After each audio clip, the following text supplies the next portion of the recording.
However, when I was thinking back to the different things, I cut reading out because I do that all the time. And I started thinking through, and one thing came to mind that we used to do. And I don't know if any of you have ever done this in the past or enjoyed doing it, but one thing I really enjoyed doing was puzzles. And here I'm going to share my screen with you again. Have any of you ever seen this puzzle? This was like the ultimate puzzle to build. We would pull this out in 1,500 pieces. Ravensburger makes the greatest puzzles, and there's so much white that it would take forever to figure it out and to build it. The thing is, with puzzles is it doesn't just happen immediately. With puzzles, there's kind of 3 stages that you go through when you're building a huge puzzle. First one is the puzzle is in the box. You can shake it up. You can get a real feel for how much is there. The last stage is it's all done, and you can see the beautiful picture.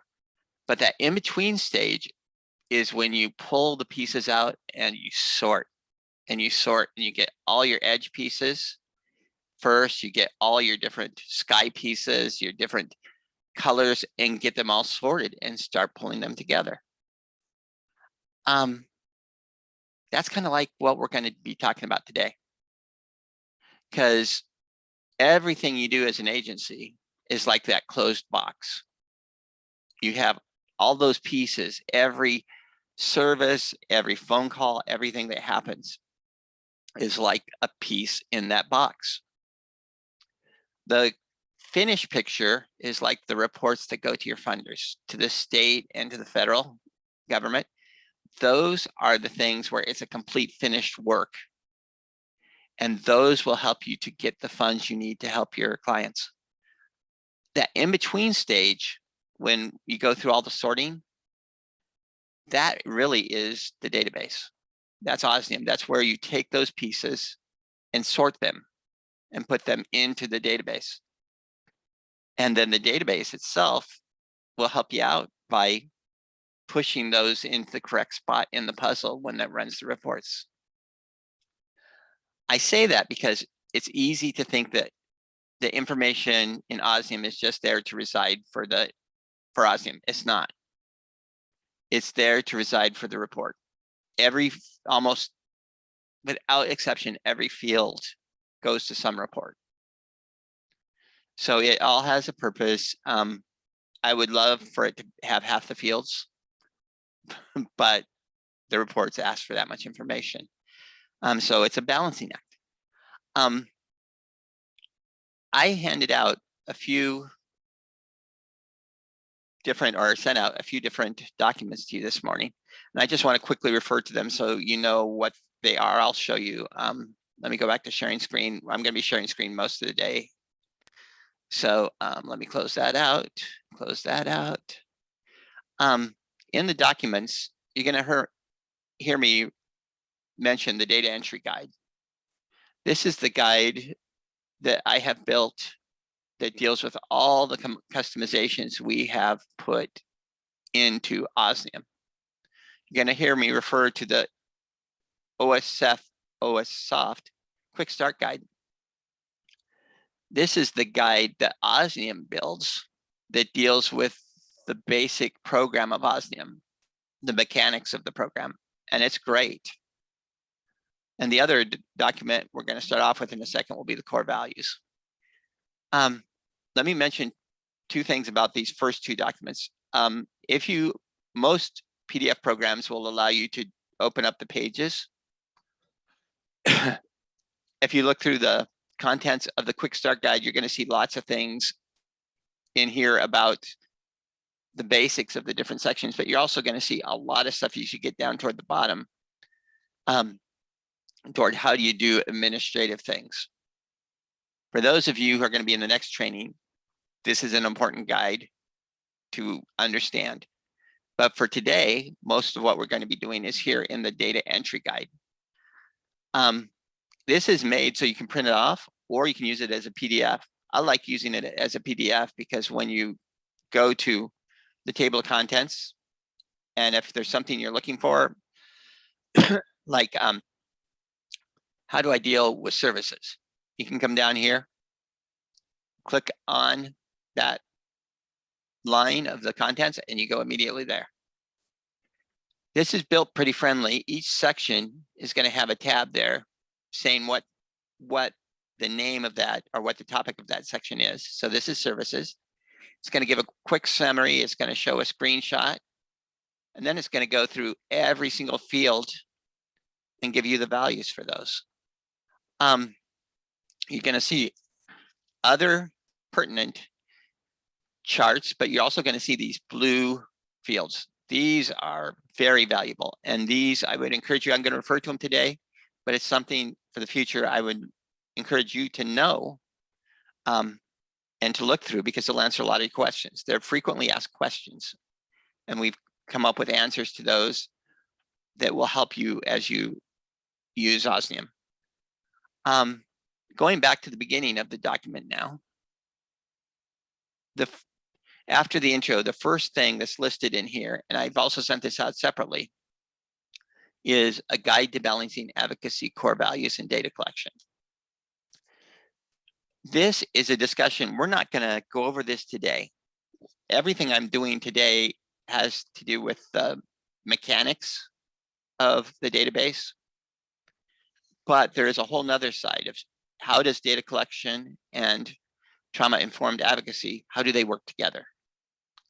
And that is a conversation that you do need to look at, especially your executive director and advocates. You guys need to take this document, it's 6 pages long, work through it, and balance how do we get the information we need for the reports so that we can get the funding to help people, and yet how do we stay trauma informed? So I would encourage you, read through this. If you end up with more questions, Jenna and Megan would love to talk to you about that. So make sure that you don't just get frustrated trying to work the two things together, the trauma-informed advocacy and data collection, but try and build a strategy. Every agency is a little different, so we don't want to try and hem you in, yet we want to really highlight the importance of this.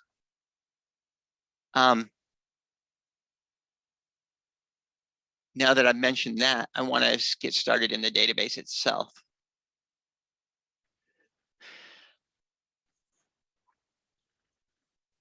I've got my coffee. You'll see me sipping it once in a while. When you first come into Osnium and open it up, if you haven't gone in before, this is what you'll see. You may see some stuff that are open from before, but otherwise, if you haven't, it's going to be blank like this. And everything is going to be built from this drop down in the upper left.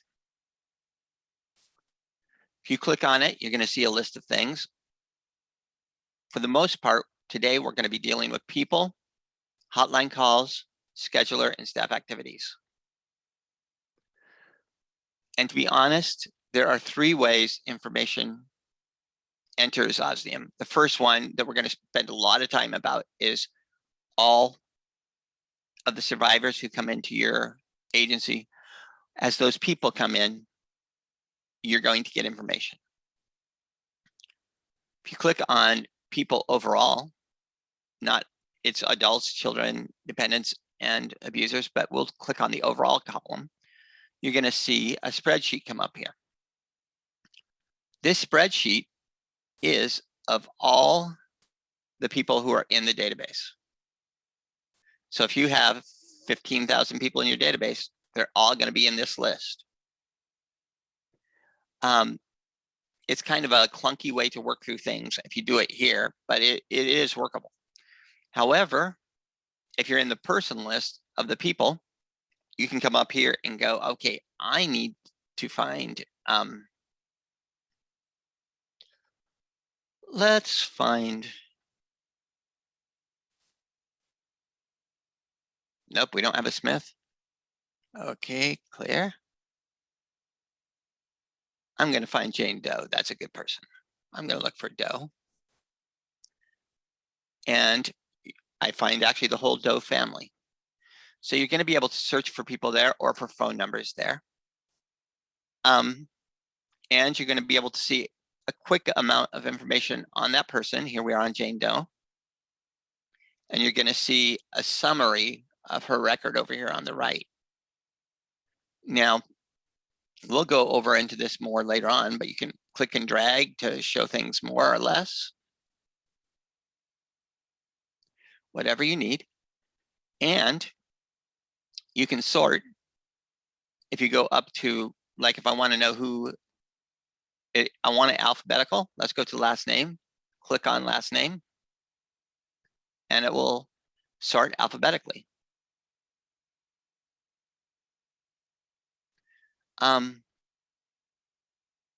There's other things you can do too, and we'll get into more later. But this is an overview. Now let's go into Jane Doe's record and take a look here. Oh, the first thing on Jane's record is she gets an alert note, which we'll talk about in a second, that she refuses to wear a mask, which was important at that time when she was entered.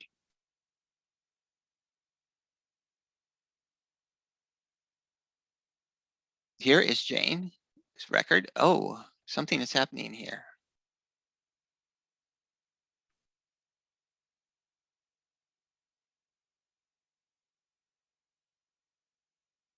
Okay, I've got a problem here, folks, and I'm sorry about this. Ah, it was just hidden. We've got it back. No problem involved. I hadn't seen that before. You can actually hide the information. Personal information, this is where we're going to start from. This section, dealing with the personal information demographics, is the most frustrating part of data collection. But we want to try and give you some tips here. Intake date. This is the first date that the person comes to your agency. Whatever that first date was. You don't have to change it each time they come in. That's that first date. Person ID. This is automatically determined by Osnium. It assigns IDs to different records so that they are kept separately. You don't have to worry about that number. ID number. This is something, if your agency has their own ID number system, this is where you can enter it. You don't have to have one. But if you do track people by numbers, you can put it there. First and last name. These are very important, but there may be some agencies don't want to put names in, and we'll talk about that. But they're very important because they keep the records deduplicated. You don't want to have, if you put in no names, you're going to run into problems. You're going to have, if you had 50 people in your agency receive 100 services and you put no names in, your stats when you run a report would show one person got 100 services because they would all go onto one record. So you can't do it that way. You've got to be able to assign stats to a person's record.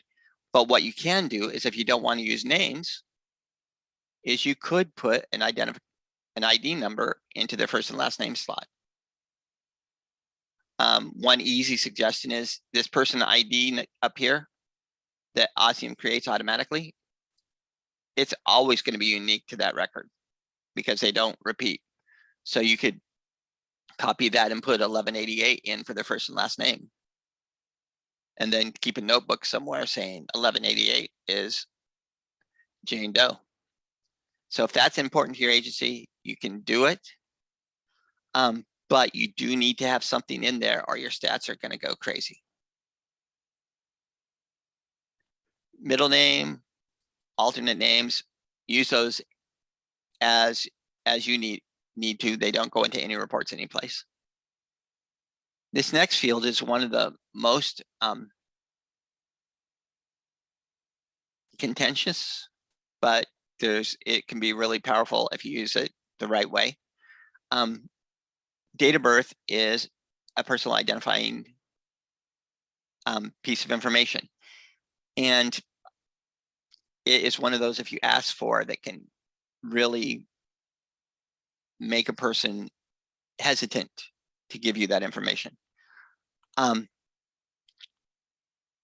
However, for the sake of Osnium, for the sake of the federal and state reports, age is mostly used to peg people into what stat area they should be counted in. Like, are they a child, a teen, an adult, or a senior?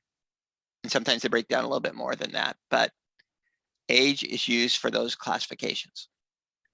So thus, it's not important that the age be perfect as much as it is that it would lead the person into the right stat area. So Osnium has something that's built in here that's really cool. You could put in the straight date of birth and leave the date of birth estimated unchecked, and that would be their date of birth. But what Osnium has instead is you can ask the person, we don't need your date of birth, but could you tell me how old you are?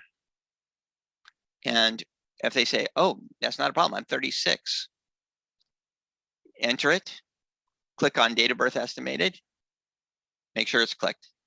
And then as soon as you tab, you're going to see that the date of birth changed to 36 years ago from today when you entered it. Is that their date of birth? Probably not. And that obscures that piece of information, so they don't have the fear of having their actual birthday in here. However, it's going to assign them to the correct age groups, and every year that they come in, that is going to automatically go up their ages. So if you have a teenager who comes in who's 16, when she hits 18, she's going to go into the adult stats automatically. So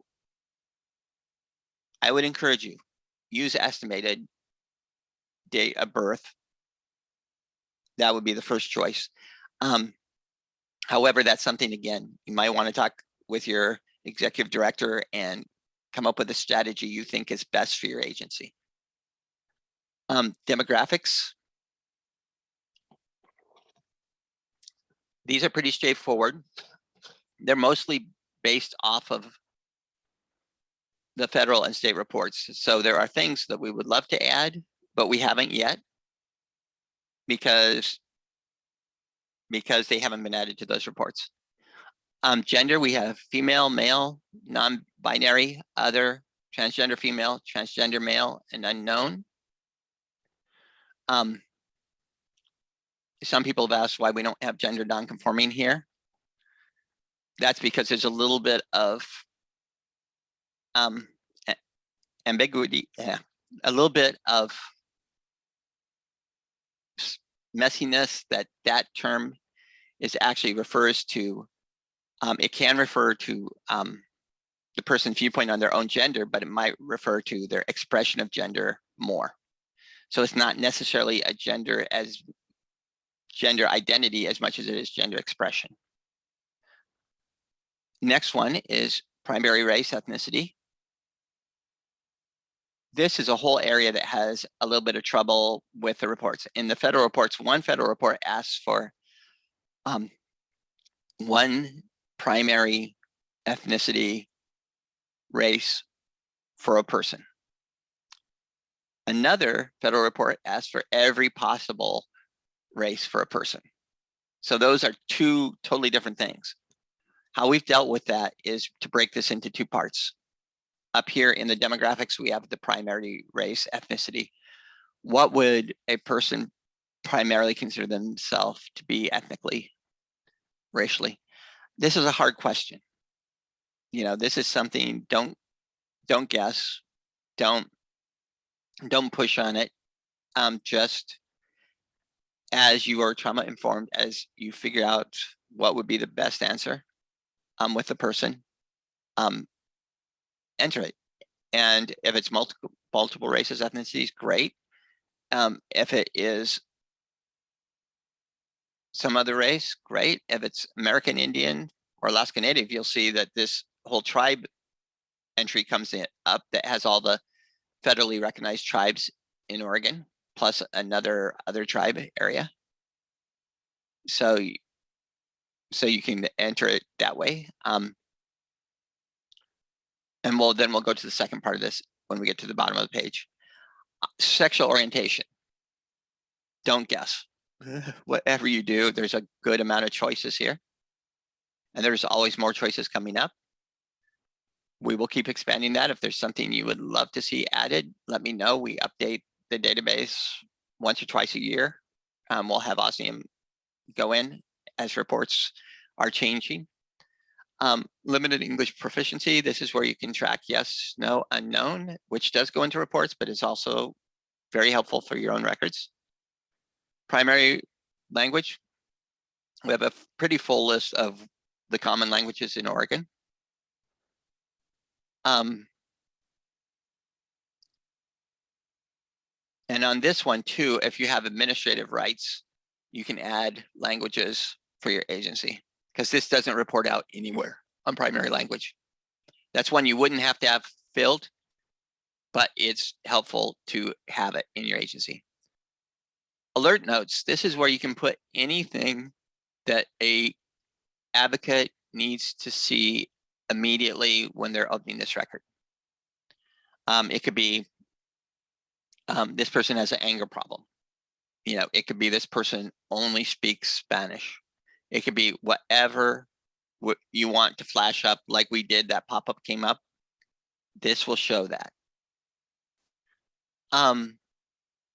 Now over here in phone numbers, this is kind of a cool field.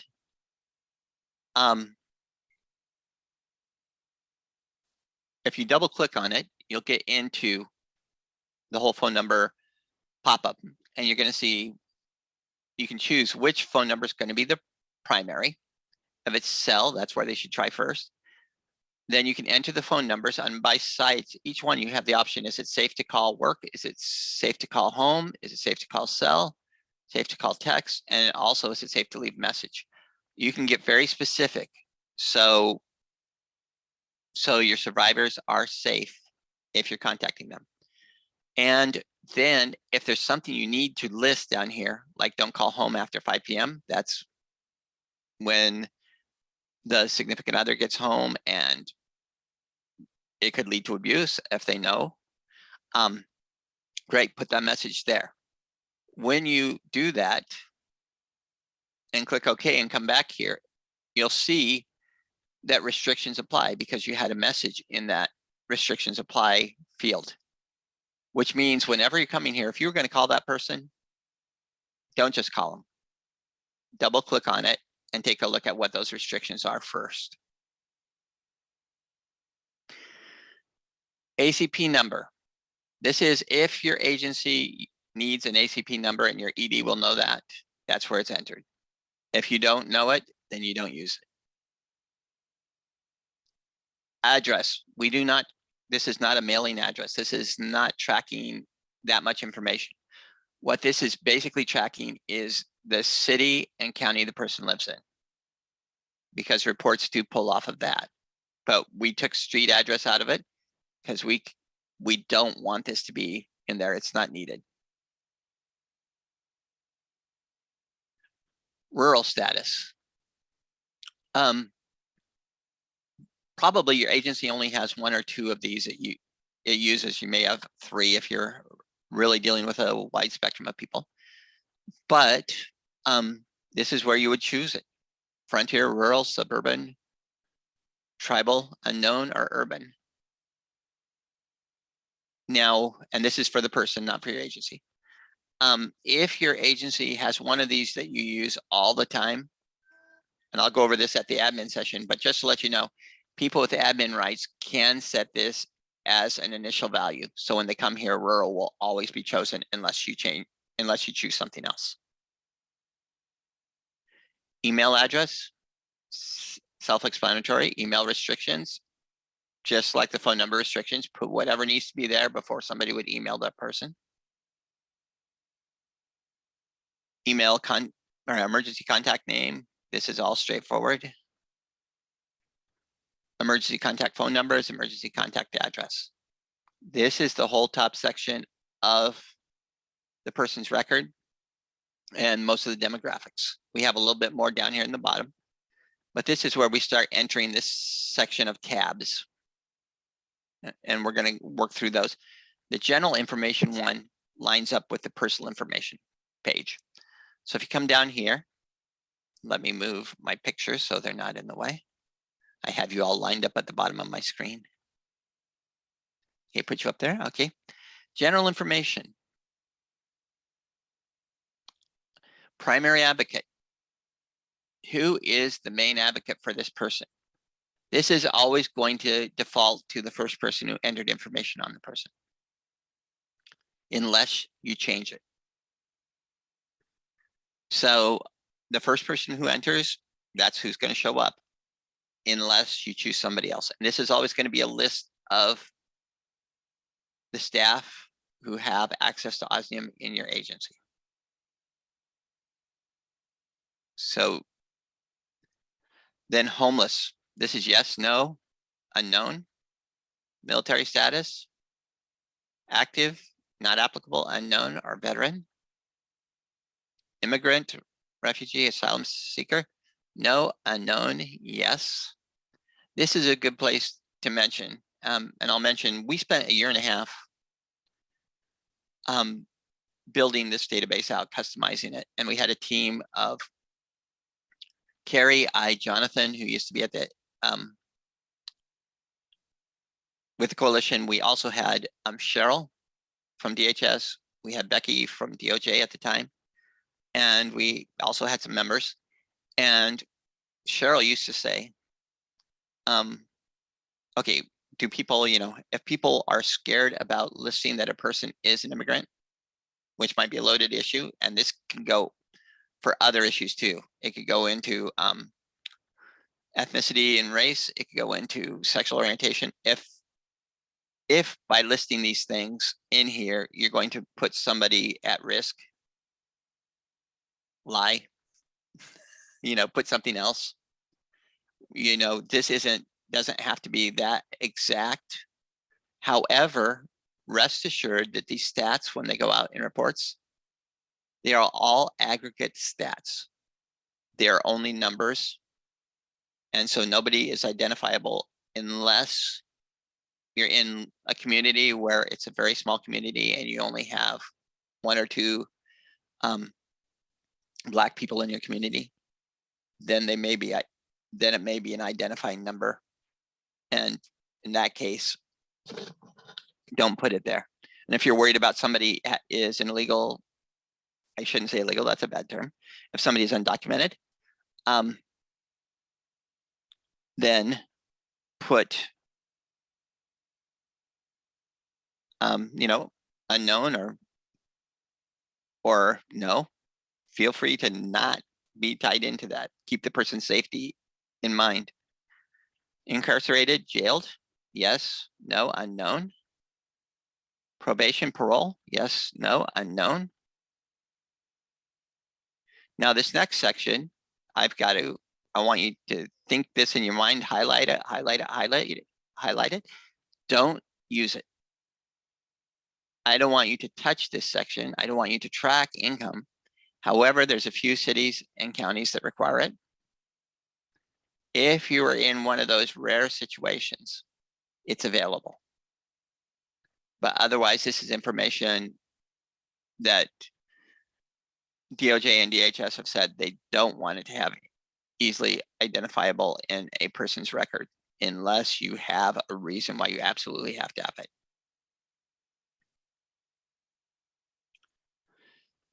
Special classifications and disabilities is next. This is a short list.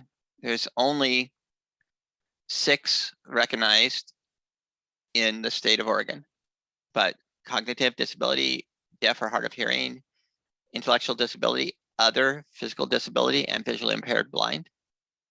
Now, I want to show you here, and this is going to be true. This is called a multi-pick checklist. And on this, you can choose more than one. Now, there's a couple ways of doing it. You could hit one and hit OK, come back in and hit the next one and hit OK. open it up again and do that. Or there's an easier way. And this is true for all of these. And this is a Windows shortcut if you haven't used it before. You can hit one, hold down Control, hit the next one, keep Control down and hit until you have all of them, and then hit OK. And then that will enter all of them.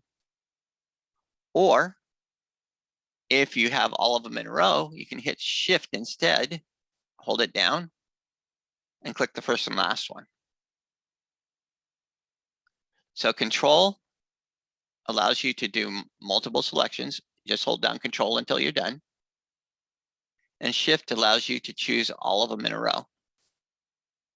If you didn't know that, Windows shortcut, that's true in so many programs, but that works in all these multiple choice, multi-pick checklists. And once you've chosen them, they'll show up here. In this case, it's deaf and visually impaired. To remove them, you click on it and hit remove.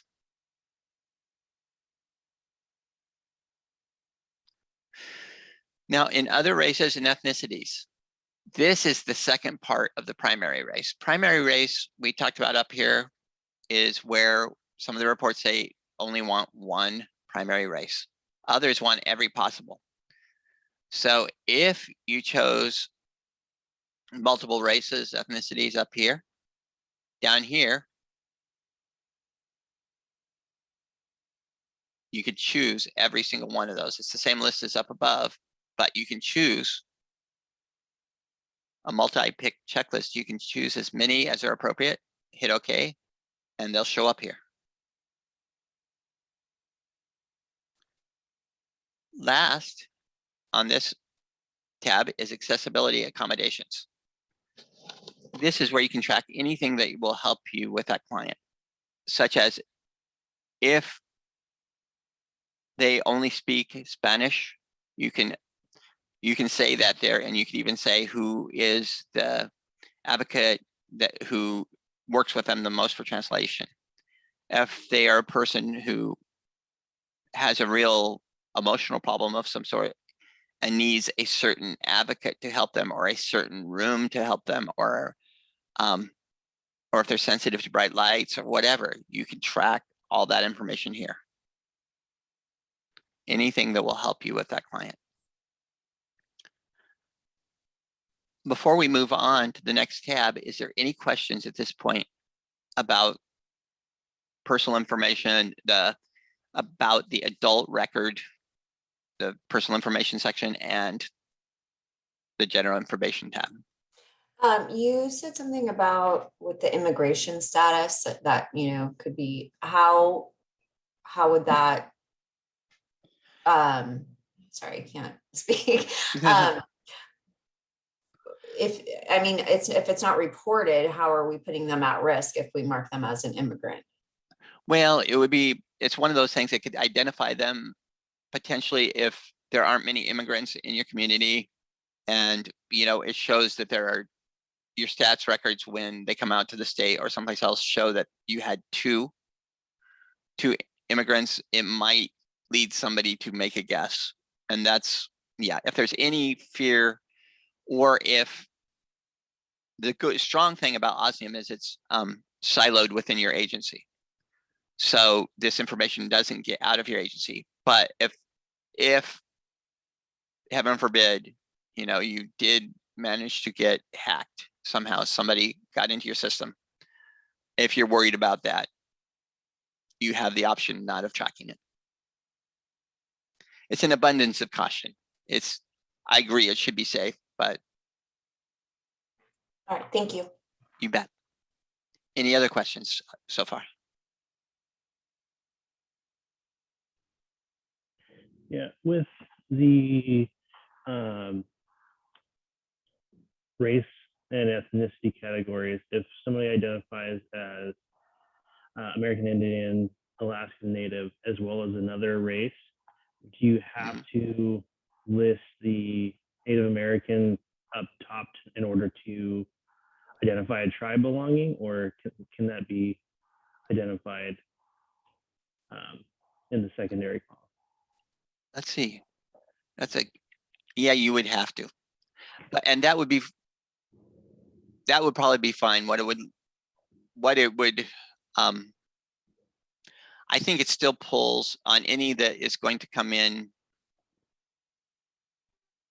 Well, it's going to count them as American Indian as their primary ethnicity. That's the one thing it will do. But yeah, there is no other way functionally of adding the specific tribe down here.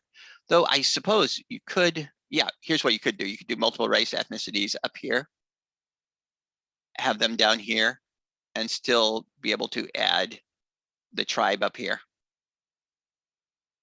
So yeah, that would work. Does that match what you're asking? Yeah. Okay.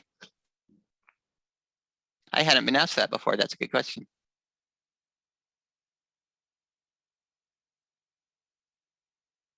Okay, let's go ahead and move on. Children and dependents. Basically, this mostly allows you to link a child's record to the adult, or this can even be a senior dependent. It's anybody who was a dependent of that original survivor. And in this case, Kate Doe is, and she shows up here. But if we wanted to add another person, we could add, we'll search to see if they're already entered. New will be a new record.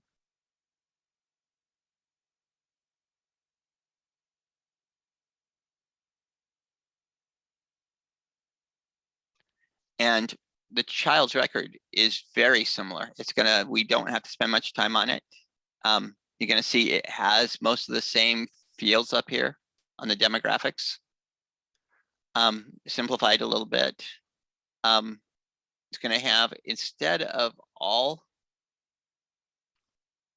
of the emergency and fields that we had for the adult record, it's gonna go into the dependent contact information here with Jane Doe's automatically chosen and the address of the parent. Custody of, you could choose then, this is the mother. And you could go through and add anything you needed to there. And then it has a simplified selections under the general information tab. Now, the main thing this is going to do after you fill it out is it's going to make it easier if they go into shelter to group them as a family.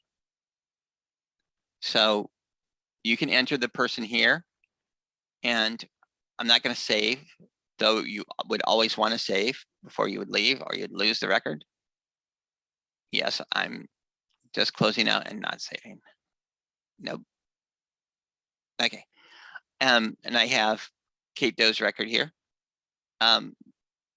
With having her linked to her mom, anytime they go into shelters, it's a very simple process to list Kate to. And some people go, why would you enter a child? Well, more often than not, the child in this situation quite often is going to be the secondary victim. They could be the primary even, but in that case, that relationship is important. That leads us to the third type of record besides children and dependents, and let's take a look at this separately, is abusers.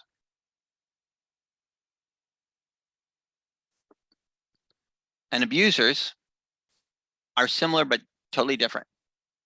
First thing to realize about abuser record is that none of this information reports out.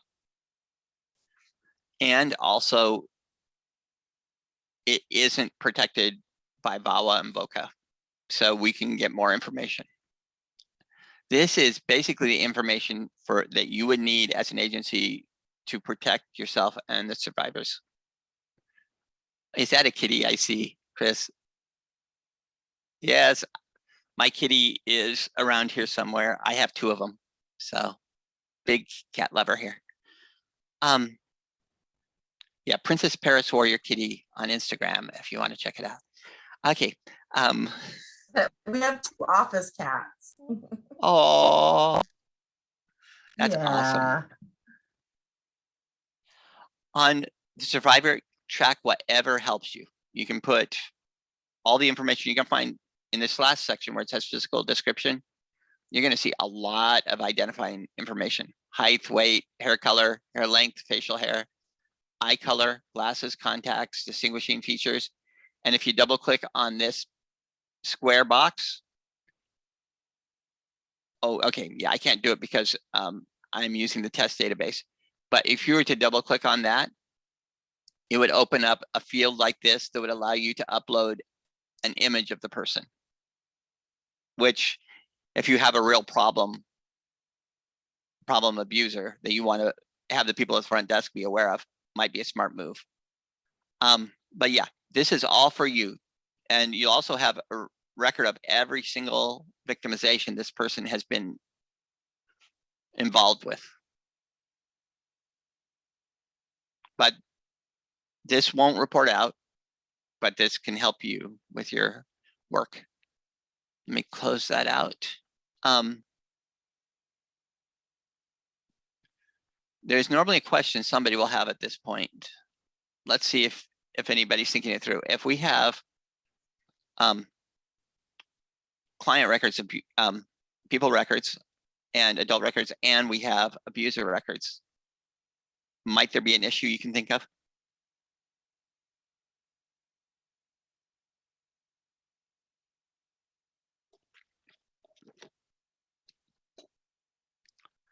Okay, what about this? What if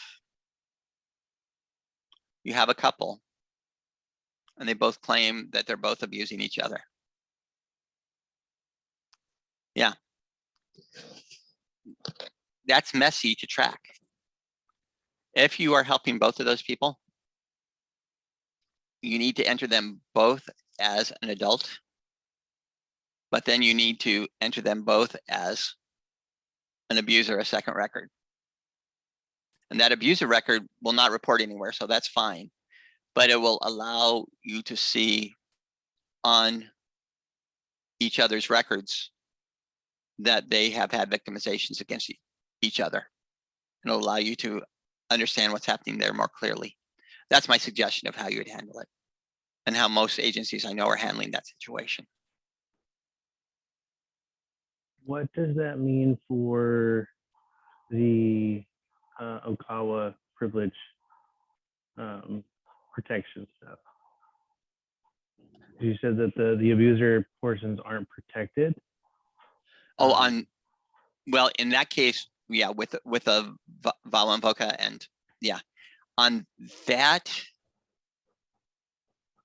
if the person is also a victim, yeah, I would be more careful about what you would put in than on the abuser section. Definitely. I hadn't thought about that. That's a great question. That's your second one. I like this, Jess.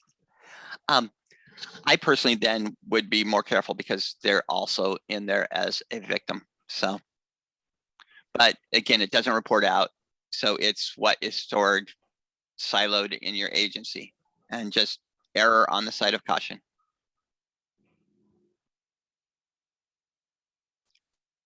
Anything else before we move on? Now, how we're going to approach this and how I normally work through this is straight across. We go general information, children dependence. Next would be victimizations. Let me say one thing. Once you do victimizations, everything up to this point will be mostly dealt with in the first visit or two. So when a person keeps coming in over time, the amount of information you'll have to enter drops greatly. Which is, yeah, so early on when you start using the database, you're going to be so much more busy entering stuff than hopefully you will eventually. Victimizations.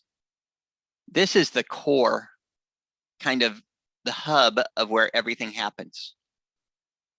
Services are where you do most of your action, but every service is tied into a person through a victimization. That victimization that happened to that person is why they're coming in. That's the hub of what's happening. So when we look at the victimization tab, let's explain a few things. You have a main victimization. Take a guess from what I said before about on the general tab. What do you think the main victimization is going to default to? First one. Yeah, the first one. Whatever you entered first, unless you change it. So if a person comes in with a sexual assault for 2 years, but then things change and they have a new domestic violence, that they're seeing you 3 years later, and that's what they're really there for, you'll have to manually switch this victimization here at this point, to that being the primary one. And this list will always be, drop down, will always show the ones that are here in this list. So as you add them, you gain the options in this main victimization to choose more. Now, let's take a look at one of these and talk through. Victimizations. There are a couple things in here that get a little difficult with the classifications between different reports. Most reports ask for one of 4 categories. They ask for domestic violence, sexual assault, stalking, or other. That is truly the 4 that is asked most of the time. So keep that in the back of your mind. We'll come to that in a second. The victimization record will start off with the client person that you're adding it to. Victim type, you'll have to choose, is this a primary or secondary victimization? Was this person the focus, or did they get carried along with the victimization? The date reported to the agency. Now this is exactly what it says, very exact. When you talk to this person, what is the date they told you about this victimization? The date of the victimization itself, and again, can be estimated. If they go, it was a year ago, you could say that. And then age at the time of victimization is automatically computed once you put in that date of victimization. So if I change this to the date of victimization is 2017, it would change that date to 30. Now here's where I said almost every report asks for one of these 4, but not every report. So this is where it gets a little hairy. So here's what we've done is we broke them up. You choose the big bucket first here. Okay, we're going to say this was domestic violence. Great. Then as we move on, we're going to see that we have more options too. Down here below, we'll get to that in a second. The address of victimization. This is not done for anything except catching the city and the county. That's the state likes to know that, but otherwise we really don't worry about anything else. The primary abuser. If you have entered an abuser, you can choose it here. You don't have to have that, though you do need to put in the relationship and the assault location, which is a generic answer. Those will be asked in the different reports. Weapons used isn't asked. This is for your own use. If you want to know, this person uses a gun a lot. This person is a threat with a knife. This is where you can enter those weapons used. Victimization types. This is the second part of the victimization category. While you have DV, SA, other, and stalking here, down here you have many, many choices. Sticking to this first 4, there's one that most people would say is missing. Human trafficking comes up all the time. Where's human trafficking? It's here, but it's not in those 4. That's not how the federal reports refer to it. If you come down here to victimization types to add, you'll see this huge long list, which includes human trafficking labor and human trafficking sex. And we do pull those stats out of there as needed. And this is, once you've chosen a victimization category, you can choose any of these down here below too.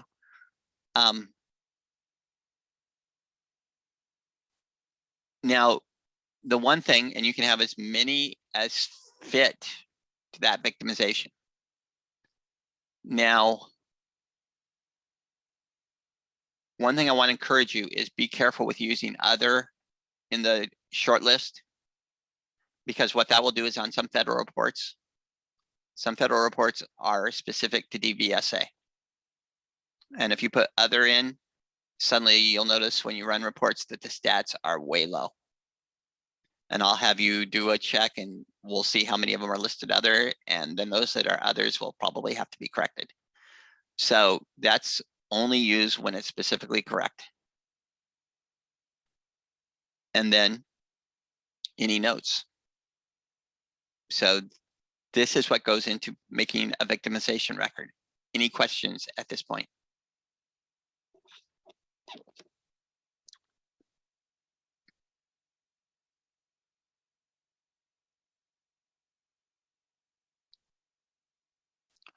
One question that sometimes comes up is, what if it's DV and SA or something like that at the same time? Do you have to make 2 records? Yeah. But what you can do, and we'll talk about this on services especially, is you can use this cool thing. Once you've created your record, you can hit save. And then you could hit copy, which creates a clone of the other. So you have all the things you had filled out on your other, but you can come down here and change the things you need to change.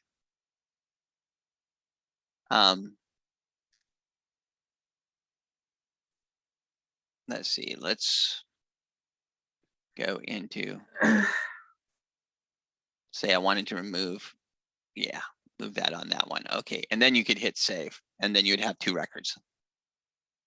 So, and we'll go through that later on, but that's also in,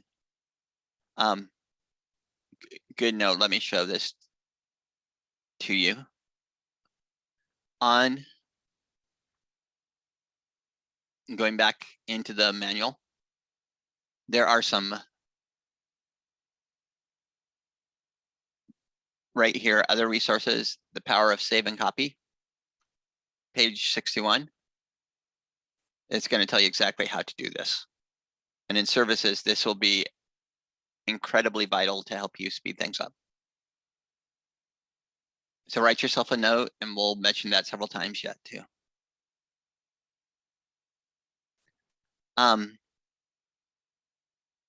Otherwise, that's how you do a victimization.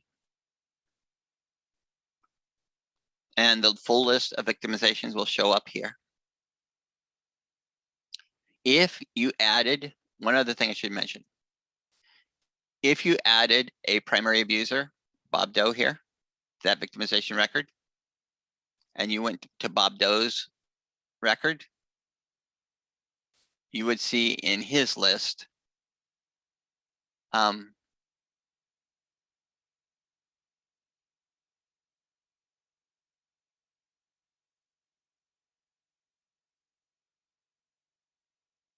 you would see that that victimization showed up on his record as the abuser. Okay, coming back into Jane Doe's record. Is there a category for the abuser's side to list the like restorative classes or like the domestic violence or abuser classes that they've taken or completed?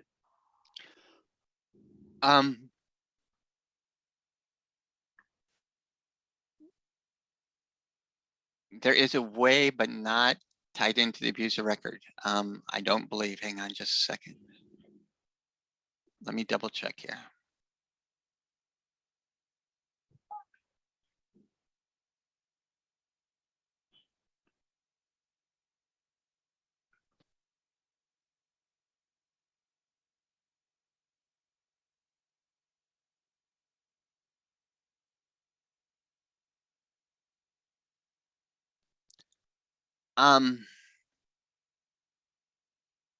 No, there isn't.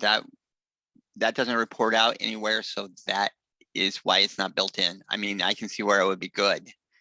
And we will touch on something in a second where that could be done very easy, but not on an abuser record. It could be done on any other record.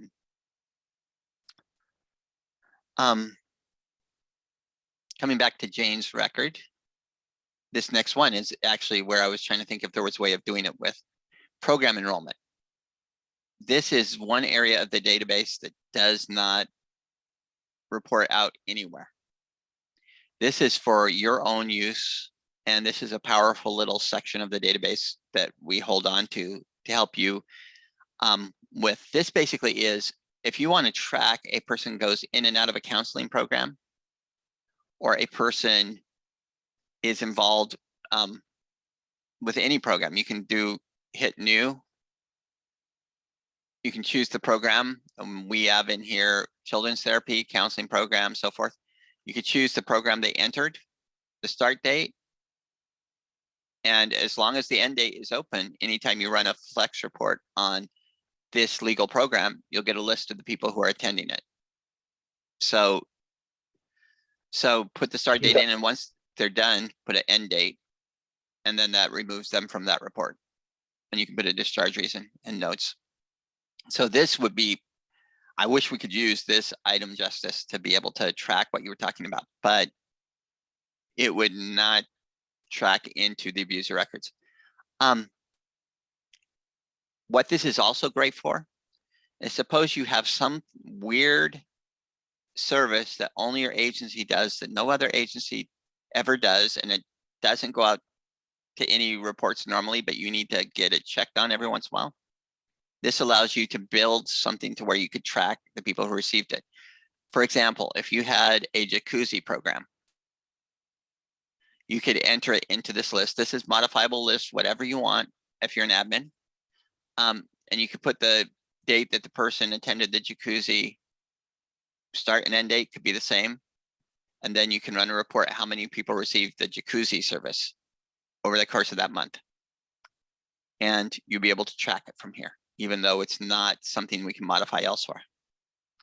So this is just an area that's available for your use.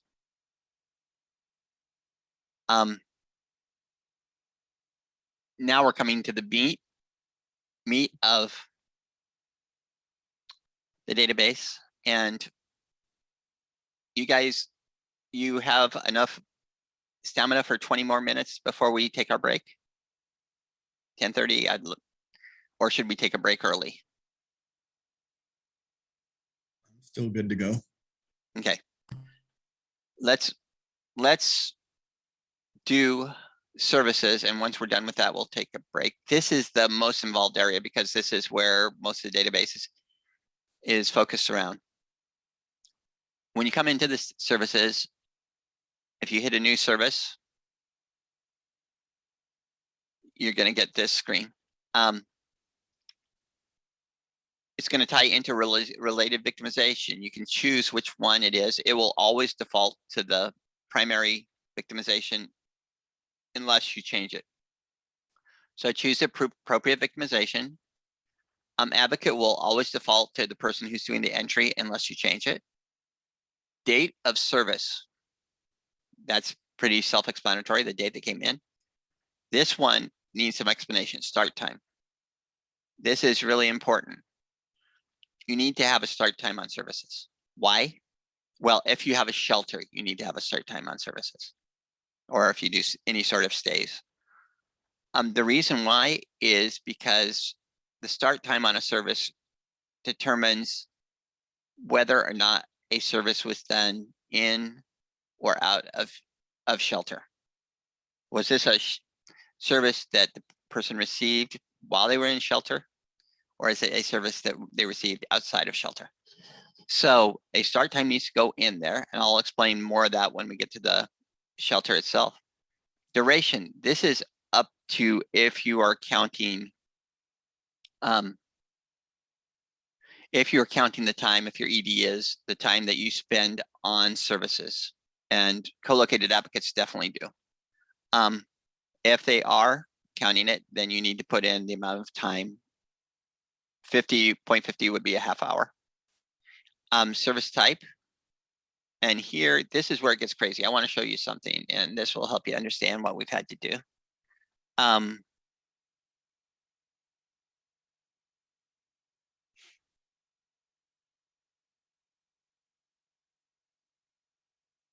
Here it is. This is going to be a little overwhelming to look at.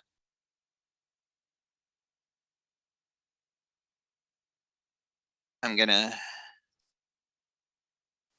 zoom in. When we started working on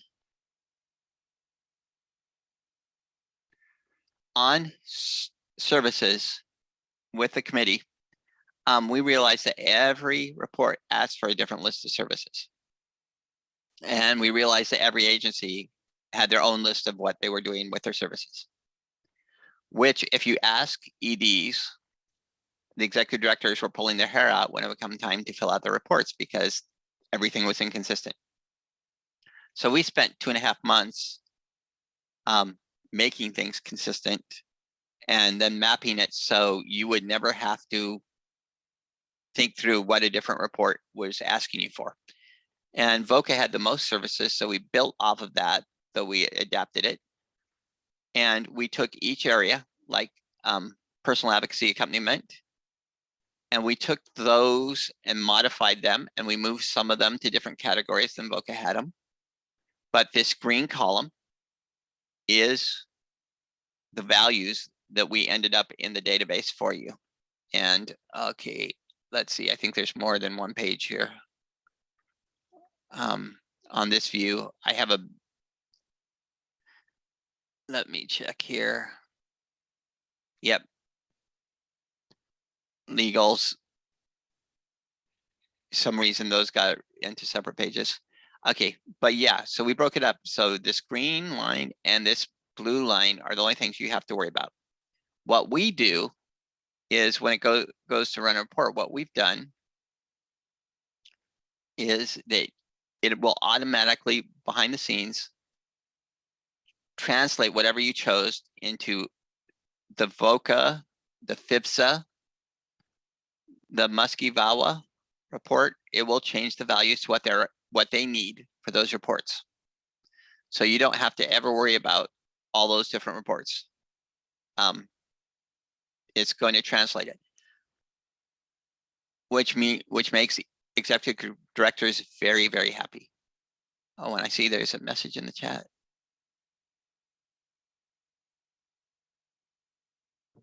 Very, very happy. Oh, very, very happy. Yeah, it's extremely. Now it does mean for a little bit of adjustment for you, but most agencies have found it pretty simple once they get used to it. So what you do is you choose the service type first. It's going to be one of these 7 areas. Is it emotional support or safety services? Is it information or referral? Is it legal? And if it's legal, it's either going to be legal civil advocacy, legal civil attorney, or legal criminal advocacy. Is it going to be personal advocacy accompaniment or personal assistance basic needs? You probably can guess pretty well the first try. Let's say in this case, it's going to be emotional support or safety services. Great. When you choose that, that's going to set up your choices for the service.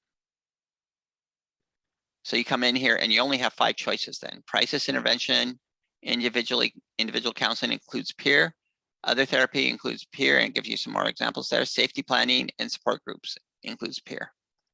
Let's say it was crisis intervention. Great.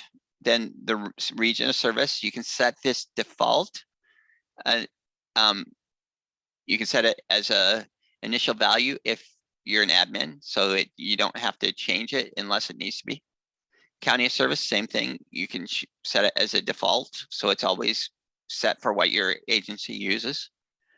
Then co-case managed. This is culturally specific. You know it if you are. This is if you like a Spanish-speaking agency that does not have shelter, but has a deal with a shelter that they work with and with another agency, and they send one of their staff over with that Spanish-speaking person to that shelter, and that person helps manage that case over at that shelter with that person. That is a rare thing, but if you know that you are, you can check it. Co-located advocate, that's a very common thing. Almost every agency has. If you are a co-located advocate, you need to check this every time you do a service, because this will determine for your co-located advocate reports whether your services get counted or not. And a new thing that has just started, they've wanted to know if this is a follow-up service, if it's a extension of services done before. A follow-up service, check that also if you're co-located. The next part, program type. This is just internal use. This doesn't report out anywhere. So if you want to know, were these services being done at the counseling program? You can create a service type so you can do a flex report on it. Service location, same thing. If you want to know where the services are being done, if you have a few different locations that you do services from, you can list them there. And the method of contact down there. So fill those out. Individual notes, you can put any notes there. Group notes, avoid. This we'll talk about later, but you never write anything into this. And so that's how you do a service. However, when you're normally entering services, you don't enter one at a time. A person normally does several. So if you have a person who does several and they come in, and this is going to be in that save and copy. You get the person, you get done with that first record, hit save, and then you do copy. And clear the service type and service and enter the new service type and service. And then hit save and copy, do the same thing for the next one. So you're not having to enter every single service separately. You're just changing those lines for each one. And you can end up doing, after you've done the first service, you can do 5 more in a minute. Does that also, is it the same for, so like, let's say, service type was, emotional support or what have you. Could you, let's say, could you do it according to the service and then just copy and change the dates on it as well? So Yeah. do either one? Okay. Yeah, so for example, too, if a person always comes in for this support group, you can go click on it. Next time they come in, copy it, hit copy, creates a clone, and then you can change the date to the new date. And if you need to change the time, but new date, and if nothing else has changed, just hit save. Yep, so that save and copy is really valuable. It'll speed things up, and that 2-page document covers it really, really in depth. So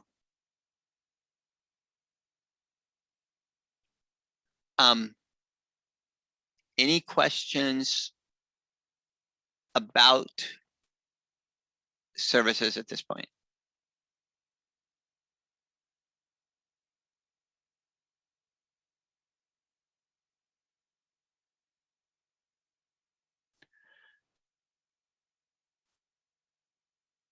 Just remember, you need to put in the start time, and you need to, that probably will get you into trouble more than anything else if you have a shelter. let's go ahead and take a break. I know I need it. And it's 10:22. We're doing good with time. Let's go ahead and take until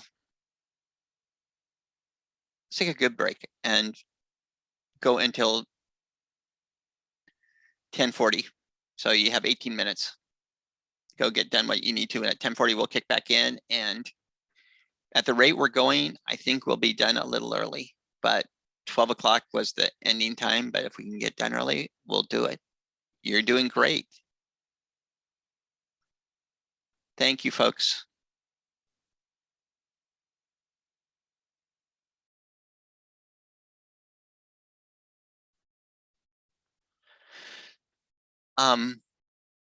Questions were great. There was a good question asked on entering time for each service. Do we need to enter each service with its own time, say 15 minutes when we meet with the client and give several services, or do we use the aggregate time 2 hours for all services? And my response to that is I would take the full time. Like if you met with a person for 2 hours and gave them 4 services, I would just split it, 4 ways and do 30 minutes per service. If you did 2 hours per service when you entered it, it would show up as 8 hours in the report that you met with that client. Does that make sense? Yeah. If you want to do it specific and say how long you actually met with on each service, you could, but I would just say, okay, I met with them for an hour. I did 5 services. Great. Just split it up. What's the lowest time denomination? Is it a half an hour? I think it can go to, let me double check. That's a great question. I want to say a quarter of an hour, so you might have to get creative, but I know that like when you're recording the hotline calls, I think the lowest is 15 minutes. Yeah. That's what ours is set for. Yeah, Would and I you think use that for like responding to an email? If it's the lowest increment? Well, that's gonna, I would decide with staff and ED on how granular you want to get on that, because it's just you're tracking, especially that's going to be tracking time for either staff management or for your co-located advocates. Their time actually gets tracked by the funder. Otherwise, that time doesn't really get tracked by anybody else that I know of. I'm gonna share my screen again here. No kitties this time.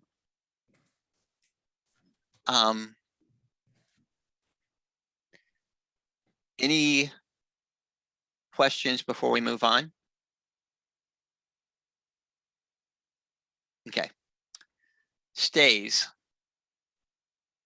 This is either a very easy area or a slightly complicated area.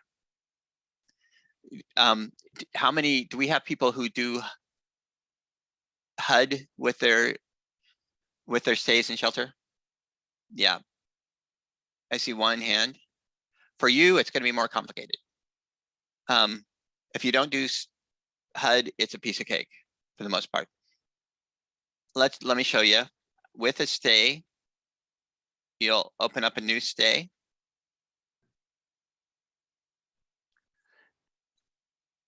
You pretty much only really worry about these first 2 boxes and a little bit about household.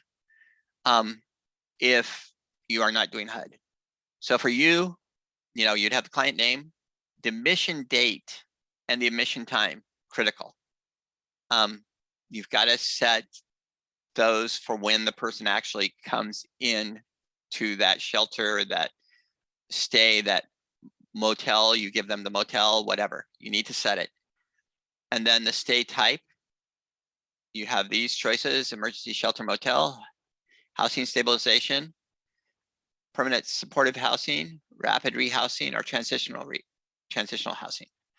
So when you choose that and choose the time, stay location, this doesn't report anywhere, but this is if you use these 3 hotels and a shelter. You could list those stay locations to where you could then run flex reports of how many people did we serve this month at this hotel, this motel? You could run it. That's for your option. And that's all you have to enter at entrance into shelter for this person, except for their family information. If you wanted to come down here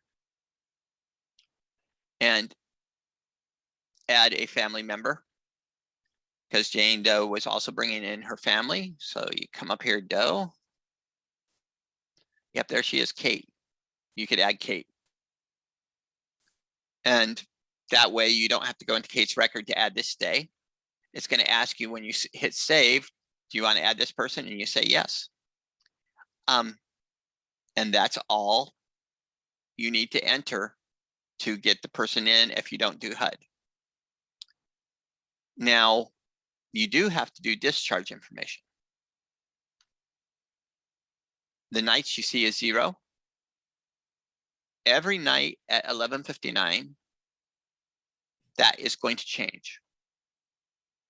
It's going to go up a notch. So that's going to keep changing. For every day you're in there, you're going to see that go up until there's a discharge date. In fact, let me go to a record that's already in here.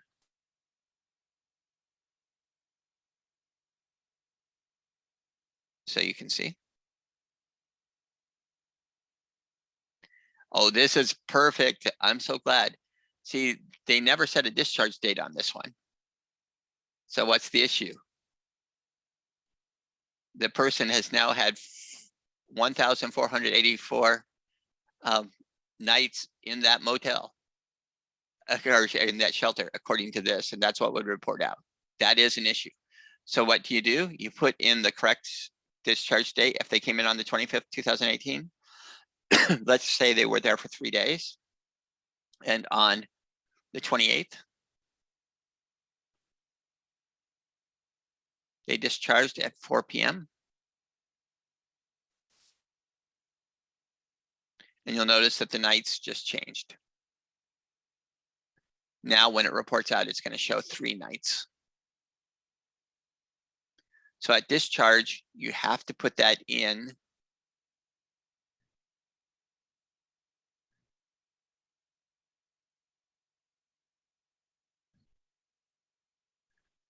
Now, I may have misspoken just a little bit. On the nights, I don't think it would have reported. Well, yeah, it would have reported out. So it depends upon what report, but yeah. So you want to make sure you have the discharge date in there for when a person leaves and the discharge time. Now, why are those times so important? They are so critical because any service that falls between that admission time and discharge time is going to be considered a in-shelter service.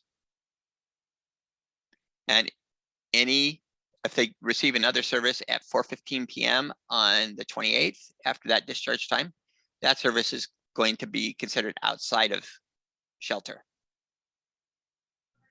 And there are some reports that ask for that distinction.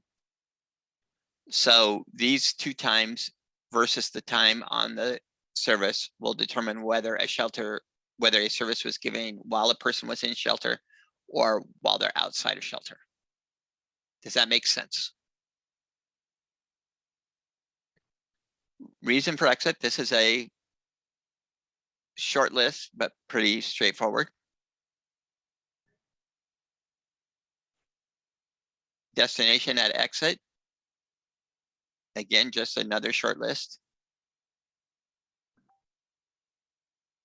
And I believe both of those are pulled from one of the reports. I can't remember which one it was. I'd have to go back and look. But that's it. That's everything. If you don't do HUD, that's everything you need to do. There's room for notes. If you do HUD, I'm not going to tell you how to do the HUD section. I'm going to give you a resource for that. But if you do HUD, you have to come in.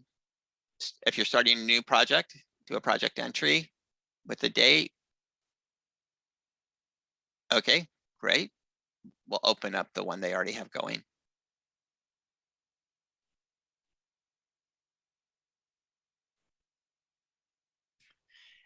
And in here, you would have to fill out all this information. And this does get into income sources. It does get into health information, coordinated entry. So if you're doing HUD, this is the stuff you have to deal with.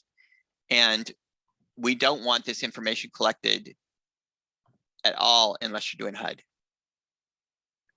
And on HUD, where you can get the information you need to really talk through this, because this is under control of the federal government and under control. Osnium makes this database meet federal standards. They have a page called osnium.com/HUD,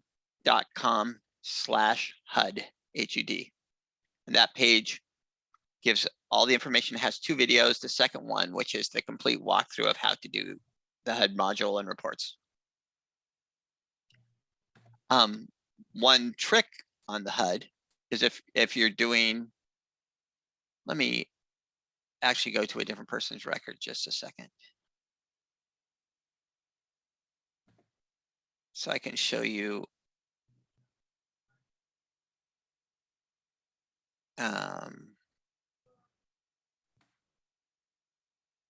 Okay. Let me show you what you can do with HUD if you have it, if you're not aware of this. To start off with, when you get into HUD. Oh, sorry, I didn't mean, yeah, I did. Okay, when you get into HUD and go to new and start it, you can immediately hit, once you're here, you can immediately hit save. Oh, there's one already in here, but I didn't mean to do this, but you can immediately hit save and it'll tell you all the fields that need to be filled out. So whenever you go into HUD, that's the first thing I would do to make sure you've got those filled out. Otherwise, you're going to have errors for sure.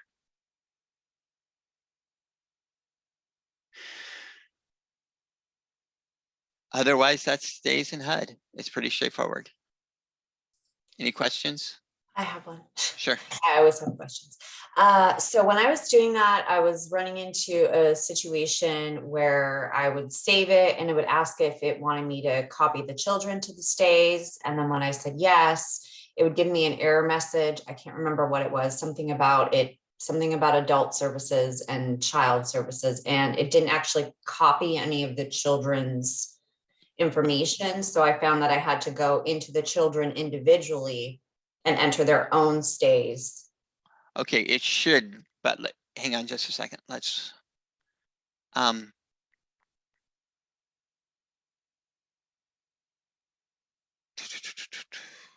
it's hidden behind the, yeah, it's hidden behind my little row of your pictures. I was going, where did it go? I'm gonna do a new one. Okay, so if we're doing, let's keep it simple.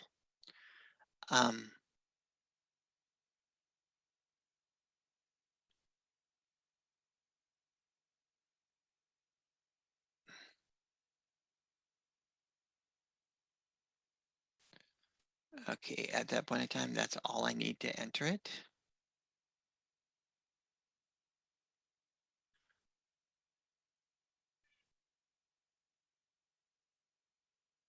Okay, and let me go to Kate's record.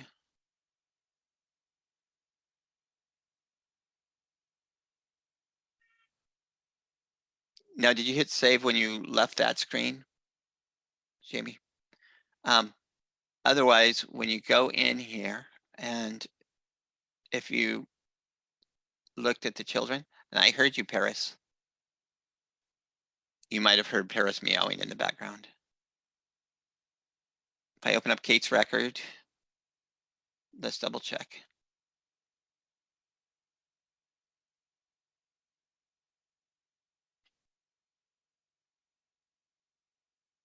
No, it's not showing. Let me make sure on.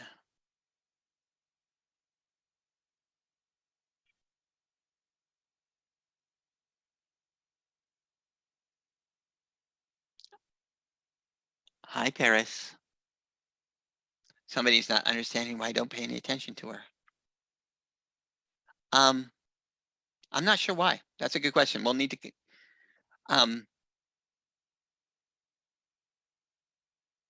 that would probably be worth, if you get a few minutes, to contact Osnium and have them double check that with you. And I'll try and mention it to them too, but it does seem to be something messing up there.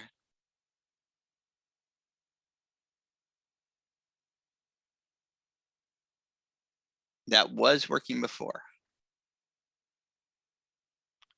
Okay, let's continue to go on. And we have, next is partially served, not met. This is real simple, though it's a little confusing. There are some reports that ask for, did you meet all the needs of a person? And different reports ask for it different ways. One report asks for, if a person asked for 5 things and you met 3 for them, then they were partially served. Another report says if they asked for 5 things and you met 3 of them were fully met and 2 weren't met. So we decided to map it all behind so you guys don't have to worry about this and make it as easy as possible. And Osnium did this for us. The only thing you have to track is we've got everything set up to where things are assumed to have been met unless there was an issue. So if somebody comes in, asks for shelter, but your shelter's full and you don't have an option, or something else where you can't meet a need, at that point in time, you need to create a partially met, partially served, not met, a record. And it's really short. You would put in the date. You would fill out the service type, whether it's not served or partially served, and the reason, which is from a list, federal list. So just do that, is the date, whether it's partially served or not served, whether you're able to give them something or not anything, and the reason why. And if you do that, those will be pulled onto the stats for the couple reports that need to have that information. And, oh, you do need to put the staff person's name down here too, yourself, whoever was meeting with the person.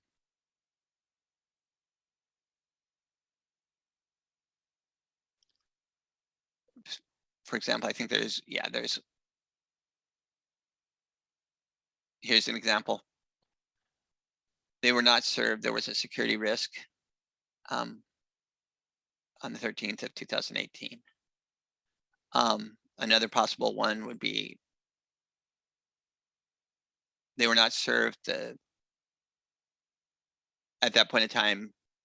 Possibly they wanted to get some sort of service that would be out of your office, and they called into the hotline, but the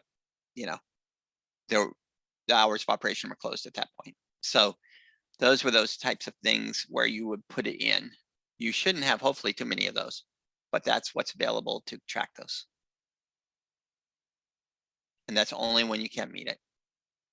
Any questions?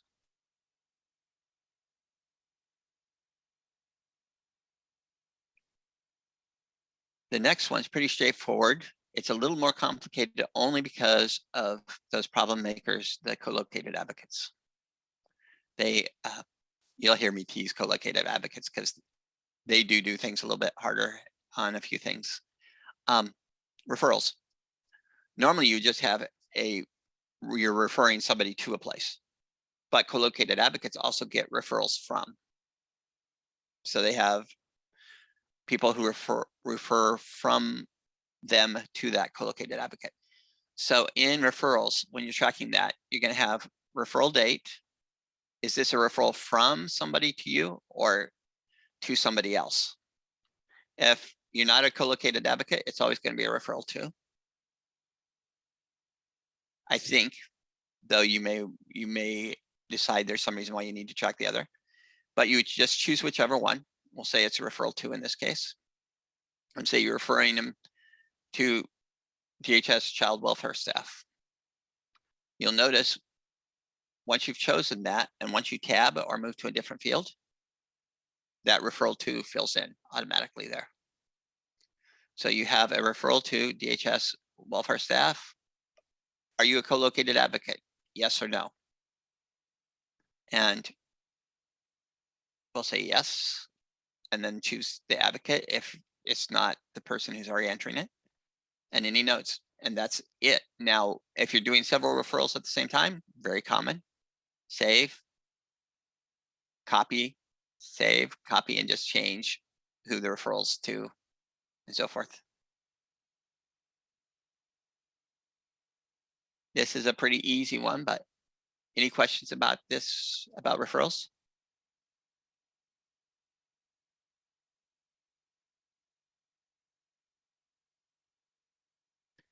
Okay, next is protection orders.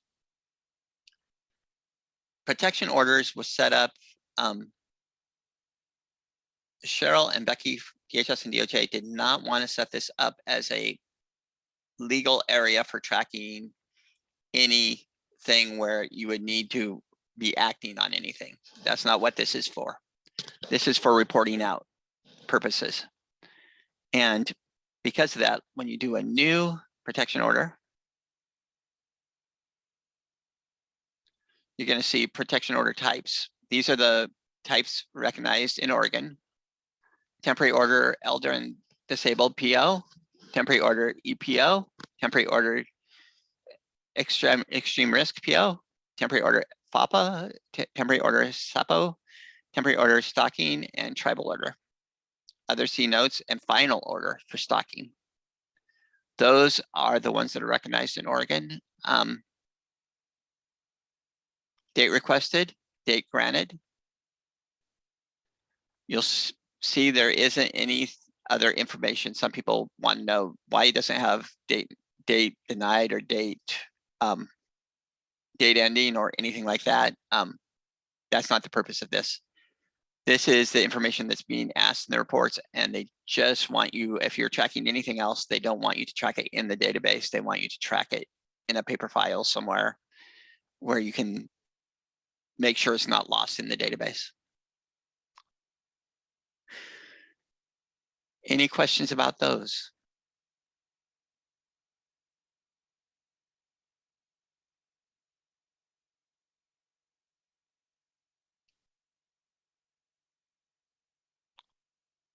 Related calls, I'm not going to go into this in depth except to say this basically is the same as hotline calls. The record is, except the hotline call is related and hooked into a person's record. So if you received a hotline call from somebody or a call that you were going into in crisis with a person, you could click on new here and you would pull up the hotline call record and fill that out and have it attached to that person's record. We're going to be going into hotline calls in a second, so I won't go any deeper on that for this point. File attachments. This is very basic. File attachments are if you have anything you need to attach to a person's record. For examples that would be possible would be things like co-located documents, community-based service documents, other release of information probably is the most common one, or shelter documents. If you scan them, you can double-click that attachment field. And yeah, I can't do it here because again, it's a testing database, but you would pull up a screen to where you can upload that PDF or JPEG into their record and attach it.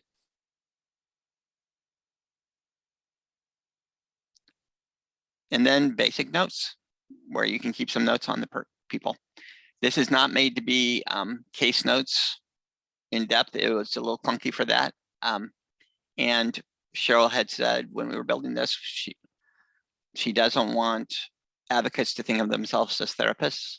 You know, that's not the purpose. It's really, the notes should be basic. If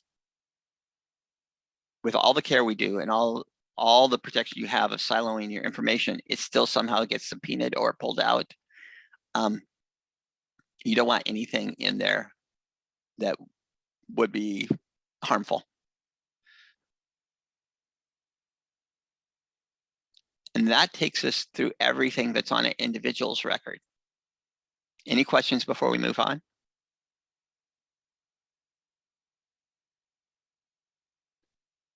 I feel like you're tracking really well with me, but if I'm wrong and you have questions, feel free to ask.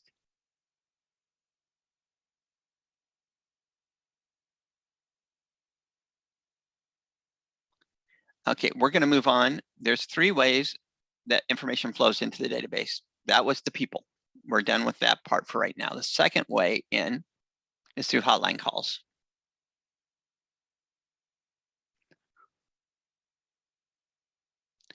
When you click on hotline calls, you're going to see 2 tabs open up. It's a little unusual that way. You probably haven't noticed this one here before, but it's the full list of hotline calls. Just like with the people, you get a full list and then you get a new record. Hotline calls we really treat differently in Oregon than most states do. Hotline calls, there is the expectation of anonymity in Oregon. This is not a record of a person calling in. This is a record of a call. So thus, everything about the person is removed from this record. The date, the time, the duration, the advocate, the call type. Drop this shelter extension to previous call has to be taken out of there. They keep forgetting to. The only crisis hotline call and information referral are the 2 types you have to worry about. And then the caller type. Is this person a primary victim, a secondary victim, not a victim, not applicable?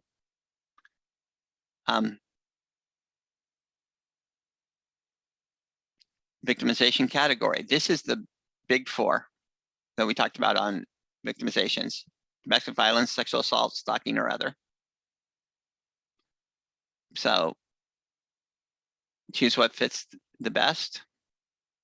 And beyond that,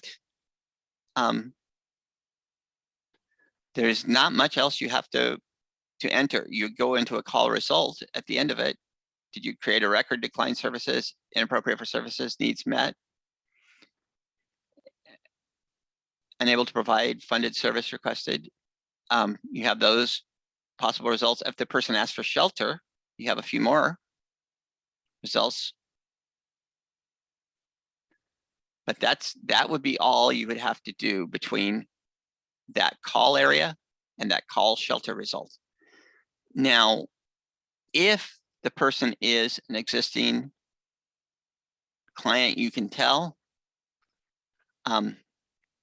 There is a way to attach this to a person's record, but respecting anonymity, you need to be very sensitive and trauma informed how you deal with this. Cheryl said, this would be the exception to the rule. This is something you wouldn't normally do. But if it was somebody you thought you knew, it's like you could go, well, I think I know who this is, and I could help you more and maybe give you more services if I confirm that with you. You don't have to answer this, but Jane, is this you calling in? And if it is, and she feels comfortable enough and says, yeah, this is Jane Doe, you could click on that and look up her record. And then you could attach it to there. And this is going to attach this record to her record. That's one way of doing it. If the person is not a client, and you don't recognize them, but you can tell it's going to get really involved, and you want to be able to really track the services and everything you're doing with them more, in the right situation, and this is something you would need to talk to, kind of set an agency standard on with your ED and advocates, you could create, at that point in time, you could ask them something along the line of, hey, I think I could really help you more if I had some more information on you, but I would have to enter you into the system. And I want your permission to do that. If you don't feel comfortable, that's fine. But if you do feel comfortable, we can offer you even more support. And if they feel okay with that, you could save what you have. Oh, I gotta add some time to, you could save what you have.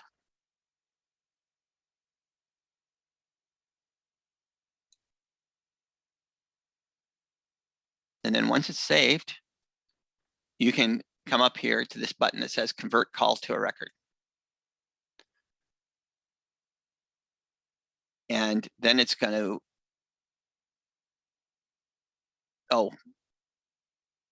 create a new client.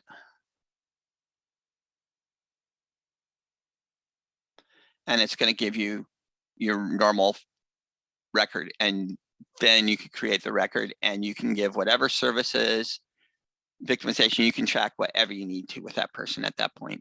But this tends to get away from being trauma informed and tends to get away from really listening to the client. So this is a last resort, but it can be necessary. So that's something you can talk through as a staff, what you want to do.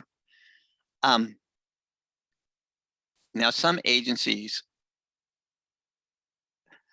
Cheryl had said that hotline calls, crisis calls by themselves count as a service, and that's fine with her. That's all that's needed.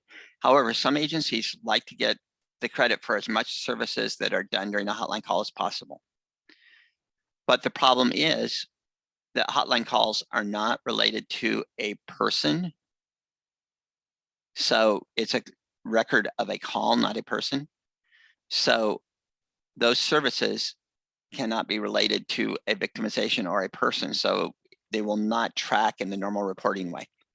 We came up with a workaround on this. This is not super easy, but it's easy, which is at this point in time, if you give services, you can click and add. These are the ones that we feel you can give during a hotline call. You could choose, okay, I'm going to do safety planning and crisis intervention. And you did those services during it. Now, and I also gave them a referral. Gave them a referral to a mental health organization. You can do those on there. However, these will not go into any of our one-click federal reports. To get this information, when your ED, whoever runs the reports, they'll run the one-click reports. Then they'll have to run a flex report for hotline calls. And that flex report will pull all the services and referrals that were done on the hotline calls. And they will have to manually add those on to the results from the one-click report. So that's not as easy as I would wish, but it's a way of tracking that information, given the limitations of the fact that we really want anonymity to be there on hotline calls. And again, call result at the end of the call. If you created a record, put it. If declined services, inappropriate services, or needs met, click whatever. If they ask for shelter, then respond to that. If not shelter, then doesn't matter. And call notes, whatever you want. Any questions about this?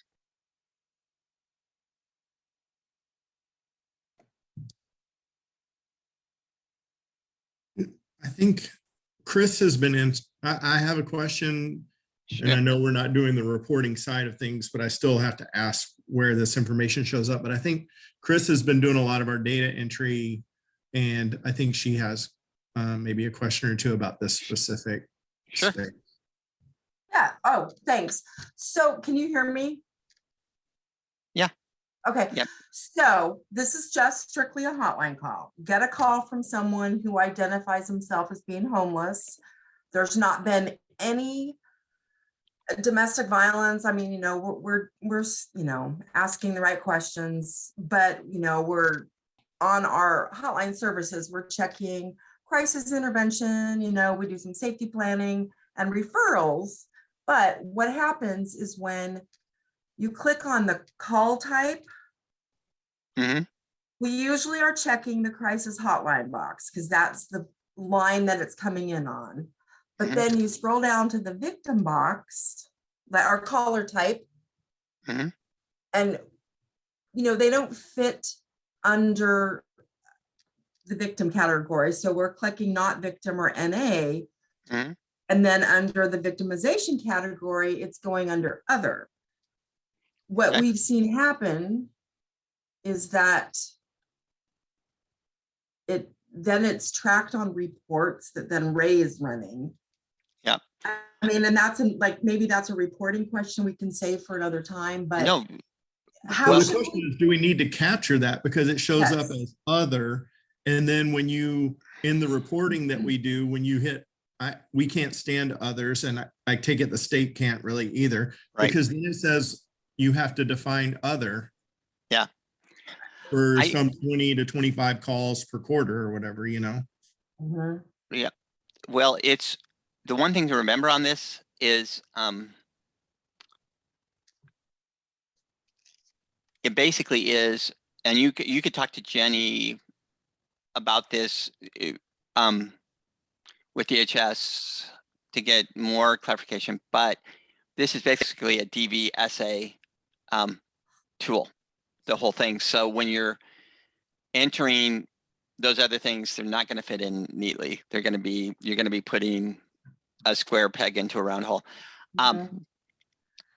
If you wanted to, I don't know an easy way to track them. If it's something you would, I guess, Ray, if it's something you would normally send in, if you were tracking them by paper, and these were calls that you would normally send in to your reports and count them, then I would enter them in. If it's something you wouldn't, then I wouldn't even track them in here. it kind of comes down to that grand question you already alluded to. It's not domestic violence, sexual assault, or stalking. Should we even be entering them here?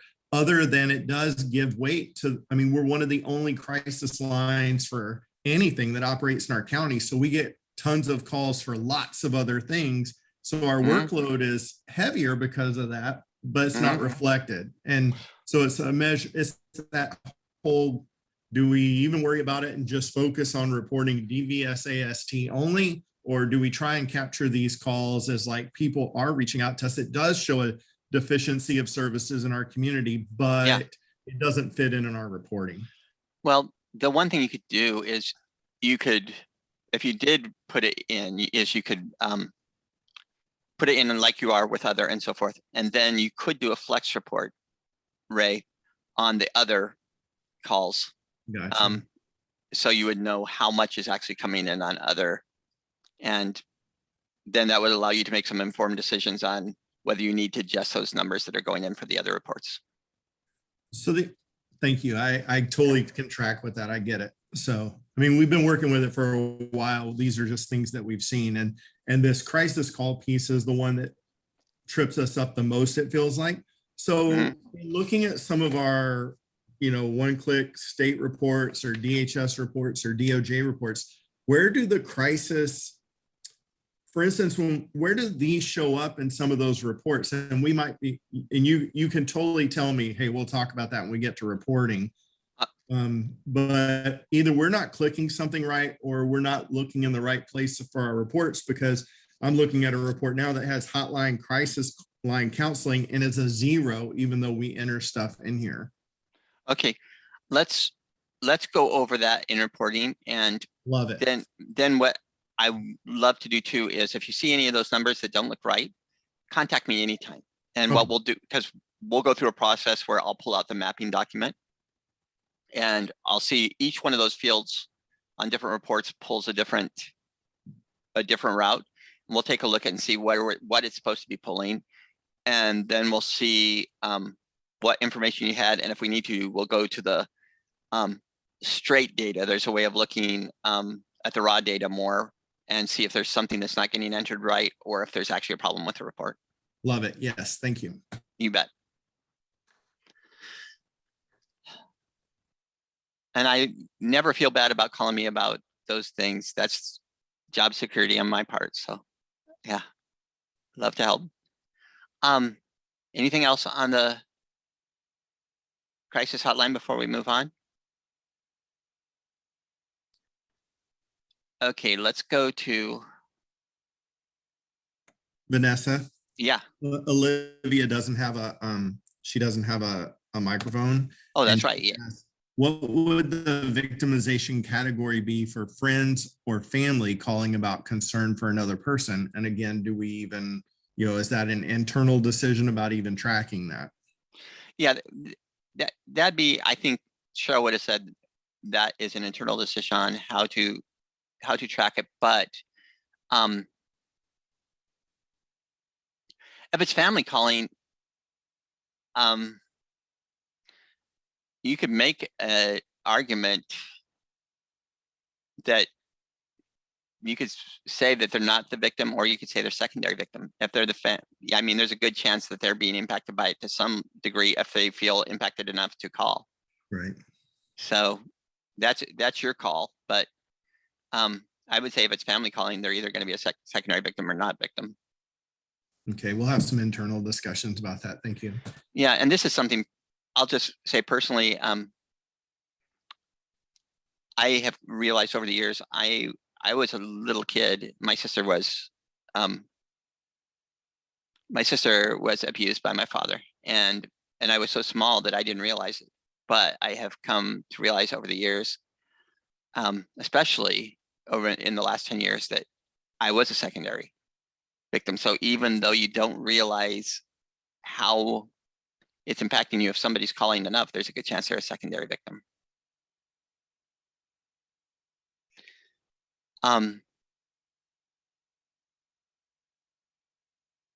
Okay. So that's crisis hotline. You do on that long list, here's the list of all the hotline calls you've ever gotten. And Ray, this is what we'll talk through a little bit. This is raw data. And this can be dealt with if you like spreadsheets. This is where you can get into some really good stuff. Coming back to the drop down. We've had people, we've had hotline calls. We'll get to scheduler in a moment, but right now we're going to go to staff activities. This is the third way information comes in through your staff. And the first one, this is the hardest of the three to wrap your mind around, is the outreach. You'll get a full list here. Then click on new outreach.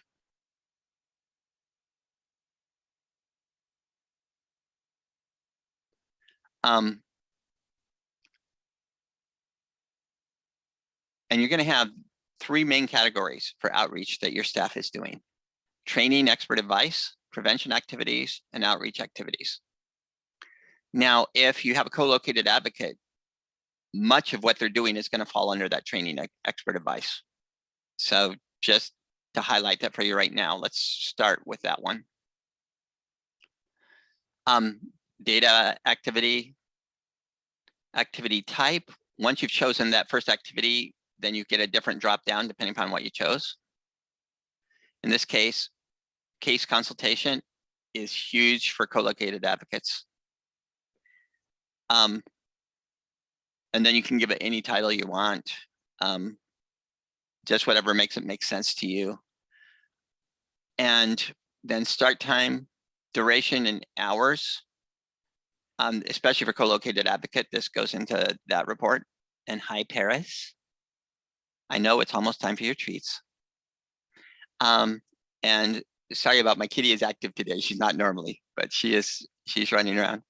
And then total participants. This is going to be the total amount of people who were involved with this. Let's say there was 23 people showed up, or 23.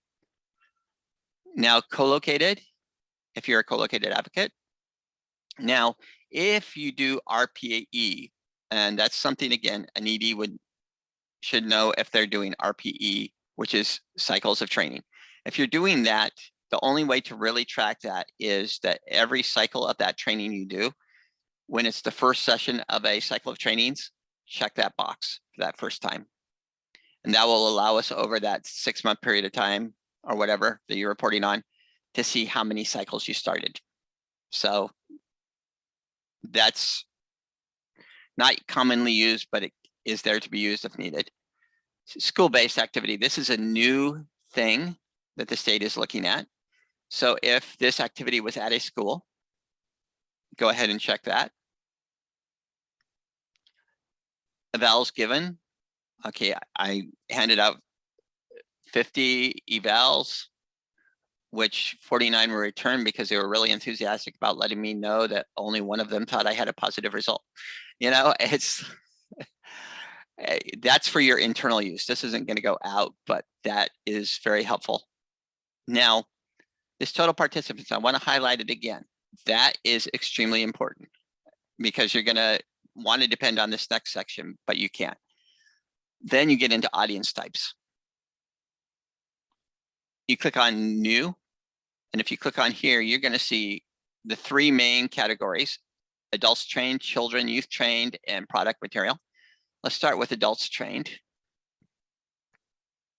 And actually, this doesn't fit with the example. Let me go back and so much. I'm going to switch this from training expert advice. Let me go to a prevention activity and education youth focused. That'll fit with my example more. And then I'm going to go new audience type. I'm going to do,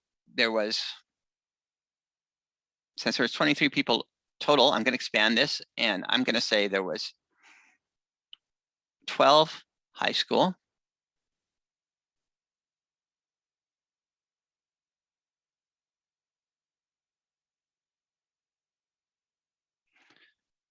save and new.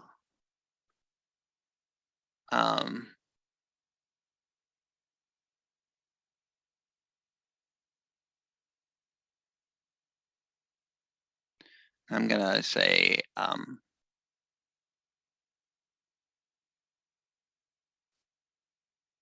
let's say 9 junior high.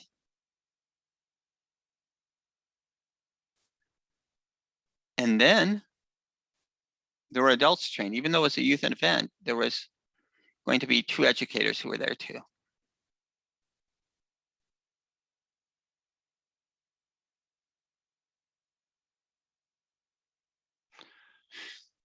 Now you'll notice after I got done doing that, that the sum is 23 down here. So that matches the 23. However, there is an additional audience type that we debated about putting in there because it messes things up, but it adds value, which is product material. If you wanted to track the fact that you handed out 8 brochures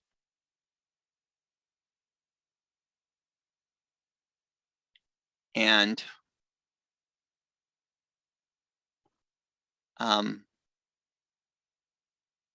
3 posters,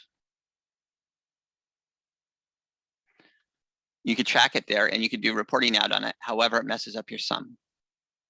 Now your sum's 34 versus 23. But if you took that 34 and subtracted the 11 that is there for brochures and posters, that matches the 23 people versus the 23 in that case. So that's why it's always important. We pulled these numbers for participants here from this field. So make sure your total participants are there. Then here, this gets a little crazy. Is there are an incredible amounts of topics for these available. You'll notice in community response, there's 5. In justice system, there's 17 topics. In sexual assault, domestic violence, dating violence and stalking, 15, and 15 under underserved populations. Any of these you go over are fair game. So you want to choose all of them that apply. Let's say sexual assault overview.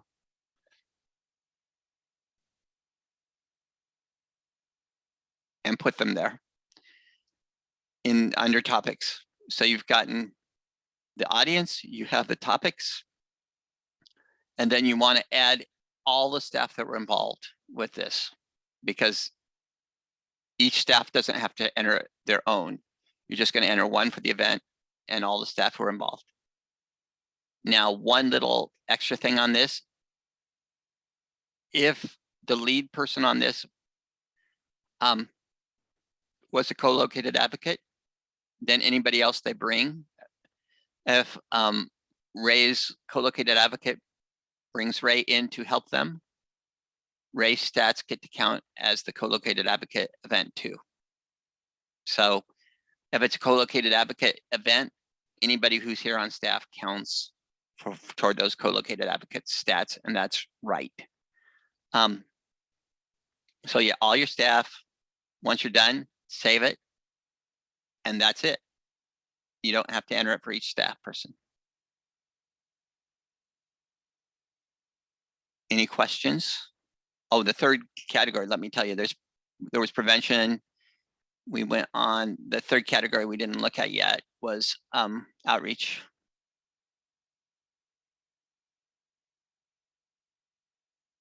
And outreach activities are community awareness activities, community education adult, and community education youth.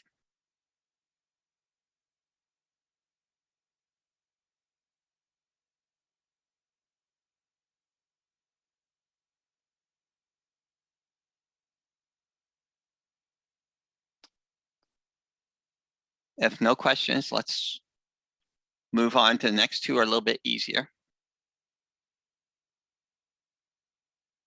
And you'd always save on your way out, except I'm not, because I'm not saving this information. Drop down, staff activities, coordinated community response. This is all the meetings,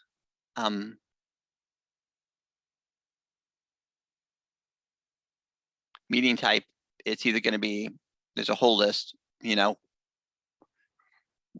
if it was with an education institution, organization, meeting date, start time, duration.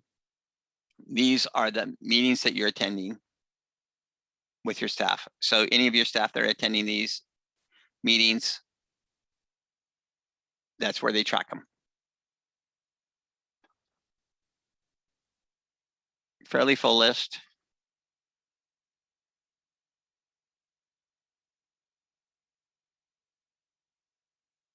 That's pretty straightforward. And again, you can enter all the staff at once. You just one record. And the third one, oh, sorry.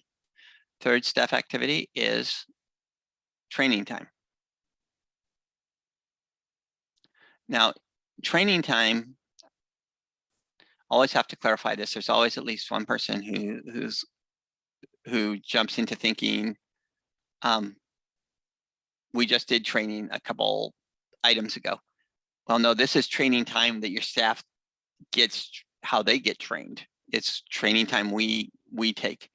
So for example, training method, let's say like today would have been a webinar.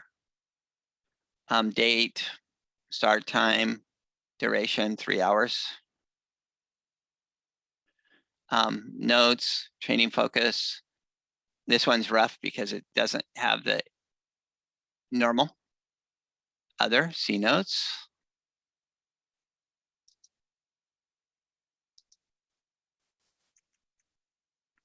And then enter all the staff attending.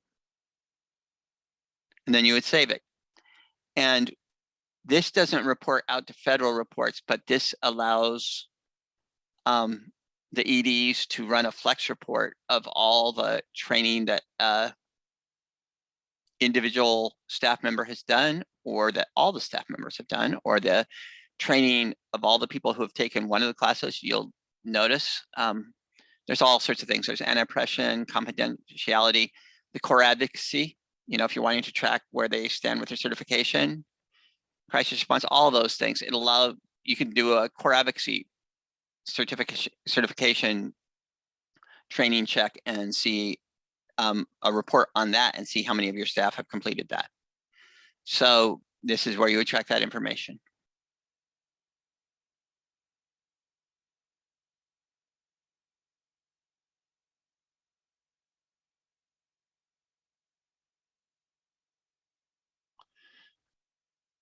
Any information about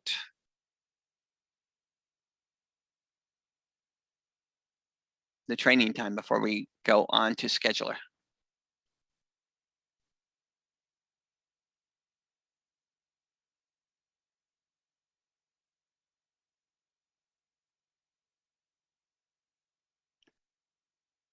Okay, scheduler is like super neato Kino type deal. Has anybody used scheduler yet?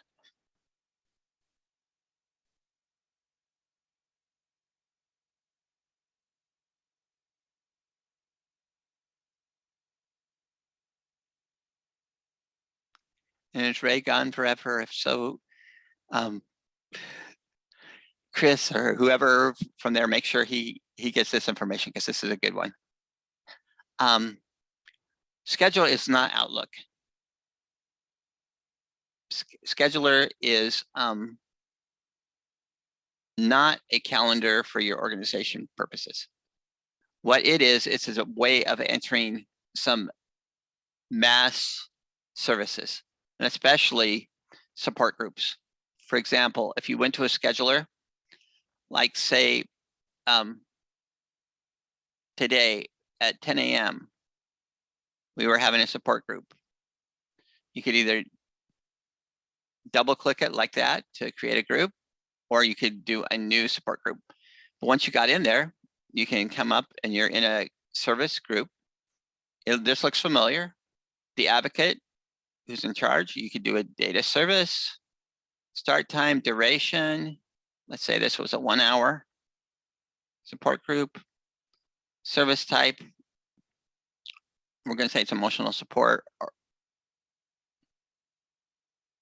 and safety services. We're going to say that it's support groups includes peer, region of service. I'm in the Willamette Valley. County of service, Marion.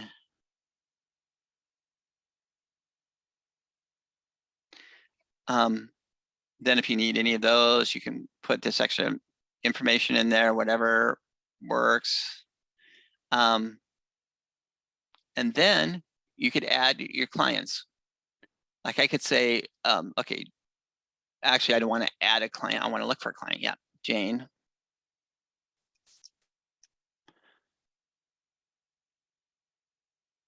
There's an easier way of doing this. Let me close that. I did it the hard way. Click here to add a new row. And click on the client field. And that opens up DO Jane Doe. And then I can tab over, add the next person. Victoria Stone. Tab, add another person. So you could add all your staff, or all the person attending, sorry. And once you're done, great. Then you can come down here and there's this group note thing. You can say, this was a wonderful session. And you can save this.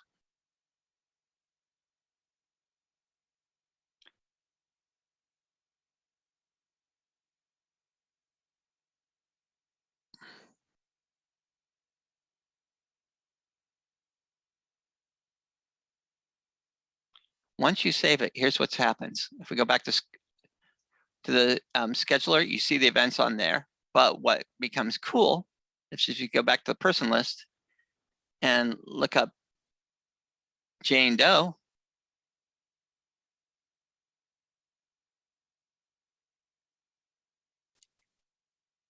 and go to her services, you'll see that as of the 17th, we added a 1-hour support group. And with the group notes that we just put in, this is a wonderful session. Now, here's the important thing to know. If you were to modify this group notes here, guess what would happen? It would modify every single person in that group's notes. If you want to add something just on for Jane, you would add it on over here in individual notes. You can add individual notes here to her record that will pertain just to her, but all group notes are always group notes. But this is a great way to enter any of your support groups, anything that's a group service and you want to enter them fast. This allows you to put it on everybody's records in one shot. Any questions about that?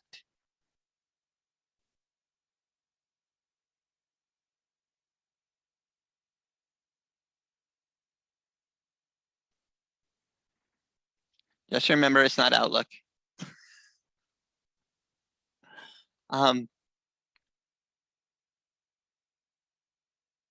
And let's see, let me check the time here. I keep covering up my clock as I move things around. Okay, we have 15 minutes left. The only other thing that's in here, and I'll show you real quick, there's other things, but this is the other main thing, would be outcome surveys. It's 2 categories. Outcome surveys has a little bit of a problem because you have to track the surveys, but you also have to track the amount of surveys that were distributed. So there's 2 different areas. Surveys distributed is pretty straightforward. You would come every time you would distribute a batch of surveys, and you could do this weekly, you could do it whenever, but you would come in here and give the date, the type of survey, like support group, amount distributed, 15. And then you would hit save and close. And you do that. This keeps track of, during a period of time, how many surveys were distributed. Now, when you get surveys back, this is a little clunky, but it's, you would need to have a person on staff who enters those surveys. And you get the surveys back, and basically they would do new survey, outcome data. And here is basically the straight outcome data survey from this that the state wants us to use. It's a date, and for each slip of paper you get back, each survey from the person, you would put in the date, you would put the survey type, whether it's counseling, shelter, support group, non-shelter. Score is only internal use. If you want to do an overall score, that's there for you. Otherwise, that can be skipped. Otherwise, the 3 questions, they're slightly different at the state level than the federal. The federal level tends to do 2 or 3 questions. State does 5 levels. They want a little more granularity. But the servers provided by this program help me make informed choices. Strongly agree, agree, disagree, strongly disagree, or no opinion. After working with this agency, I have some new ideas how to stay safe. And I know more about the resources, and enter that for that person, and then hit save and new, and just go through the stack, entering however many you have. And if you had distributed 15 and you got 10 back, that's going to show up, because in this time period, that's how they were received. Now, even though there's more selections here for the state, we've already got it mapped, so it will feed to the federal reports fine. So you don't have to worry about that. You don't have to use this, but this makes it easy. If you want to track it on your own somehow, no problem with that.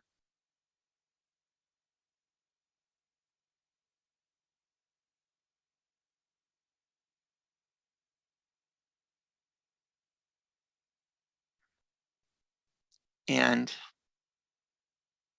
that takes us up to where we've got reports and admin stuff for next week to do. Any other questions about today? Did you guys feel like it was clear enough for you to?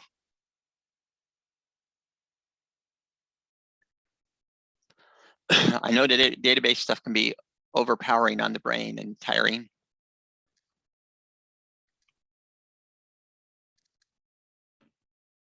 Thank you.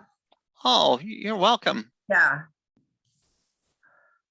Yes, thank you very much, Vanessa. I actually learned a lot today, and I've got a coworker to train on how to use the database, and so I feel a lot more confident in using it myself. But then the anxiety of behind having to train somebody that has never done this kind of job before, that's a little lower, not a lot lower, but a little bit.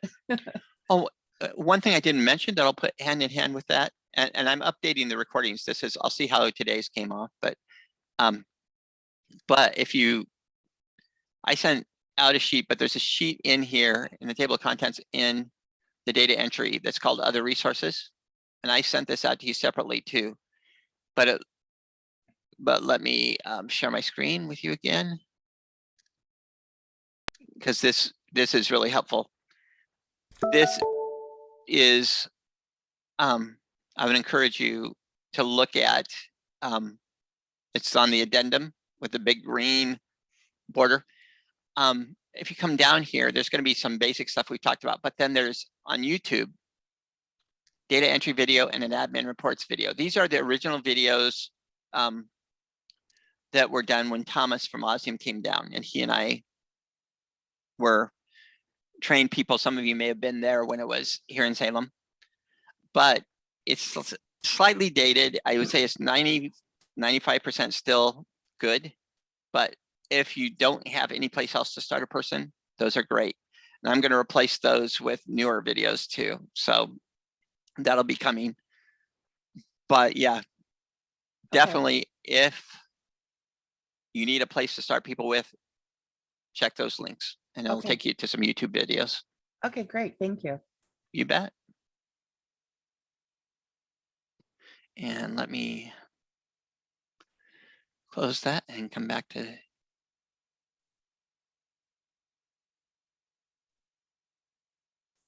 stopping the share. Okay, anything else?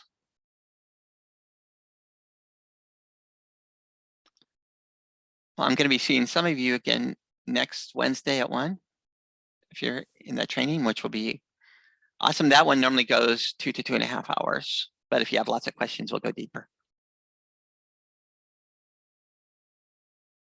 Otherwise, thank you, everybody. I'm your resource. Email me, call me whenever you need, and we will keep you going. This is not a perfect database, but it's pretty darn good. And that's our whole approach is having not perfection, but what was I going to say? I forgot the right term, excellence. So yeah, so we'll see you around and keep in touch. Thanks so much, Vanessa. Thank Have a great you. day. You're welcome. Bye. Bye.